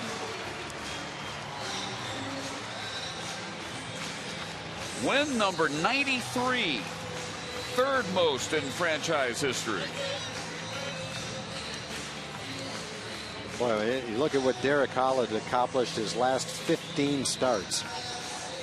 He went from having an average year to a really nice year. 16-5. He kept his ERA at 3.95, pointing in the right direction for postseason play. Bullpen's got a lot of work the last couple of days. Guys are jockeying for position in the postseason on the bullpen, and the offense stays hot. Guys that were hot stayed hot today. Rangers continued to hit the ball out of the ballpark. Ian stole a couple of bases, had several more hits. Beltre stayed hot. You name it. Things are going good right now for the Rangers. Yorvi Torrealba with the hottest bat today. 2 home runs, including his 4th career grand slam.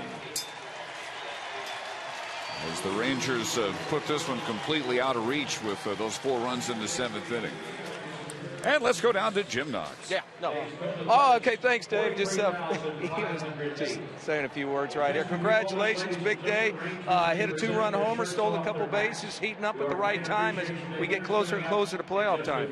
Yeah, just trying to get it going. We got a little bit. We got 3 more games to kind of fine-tune whatever you want to fine-tune, and today we played well. Yeah, it seems like this team does not miss a beat. You take a lot of the key starters out of the game, and yet they fill in. It seems like you just guys keep on winning. Yeah, absolutely. We're extremely deep. We trust the players that are on the bench and guys that are coming in to pinch hit. That's sure. You're clean. No pies right there. No pie there. But the Ranger players are staying on the field. Fan Appreciation Day. They set a single season Texas Ranger all-time attendance and 1 single record. It says a lot for these fans, doesn't it, Ian? Yeah, it's unbelievable the support that we've had this year. You know, they've showed up every day, and it was a hot summer. I mean, it was over 100 degrees for I don't know how many days. And, you know, the fans continued to show up and give us support, and it was an unbelievable year for us. There we go, Ian. Congratulations on the big afternoon. Dave?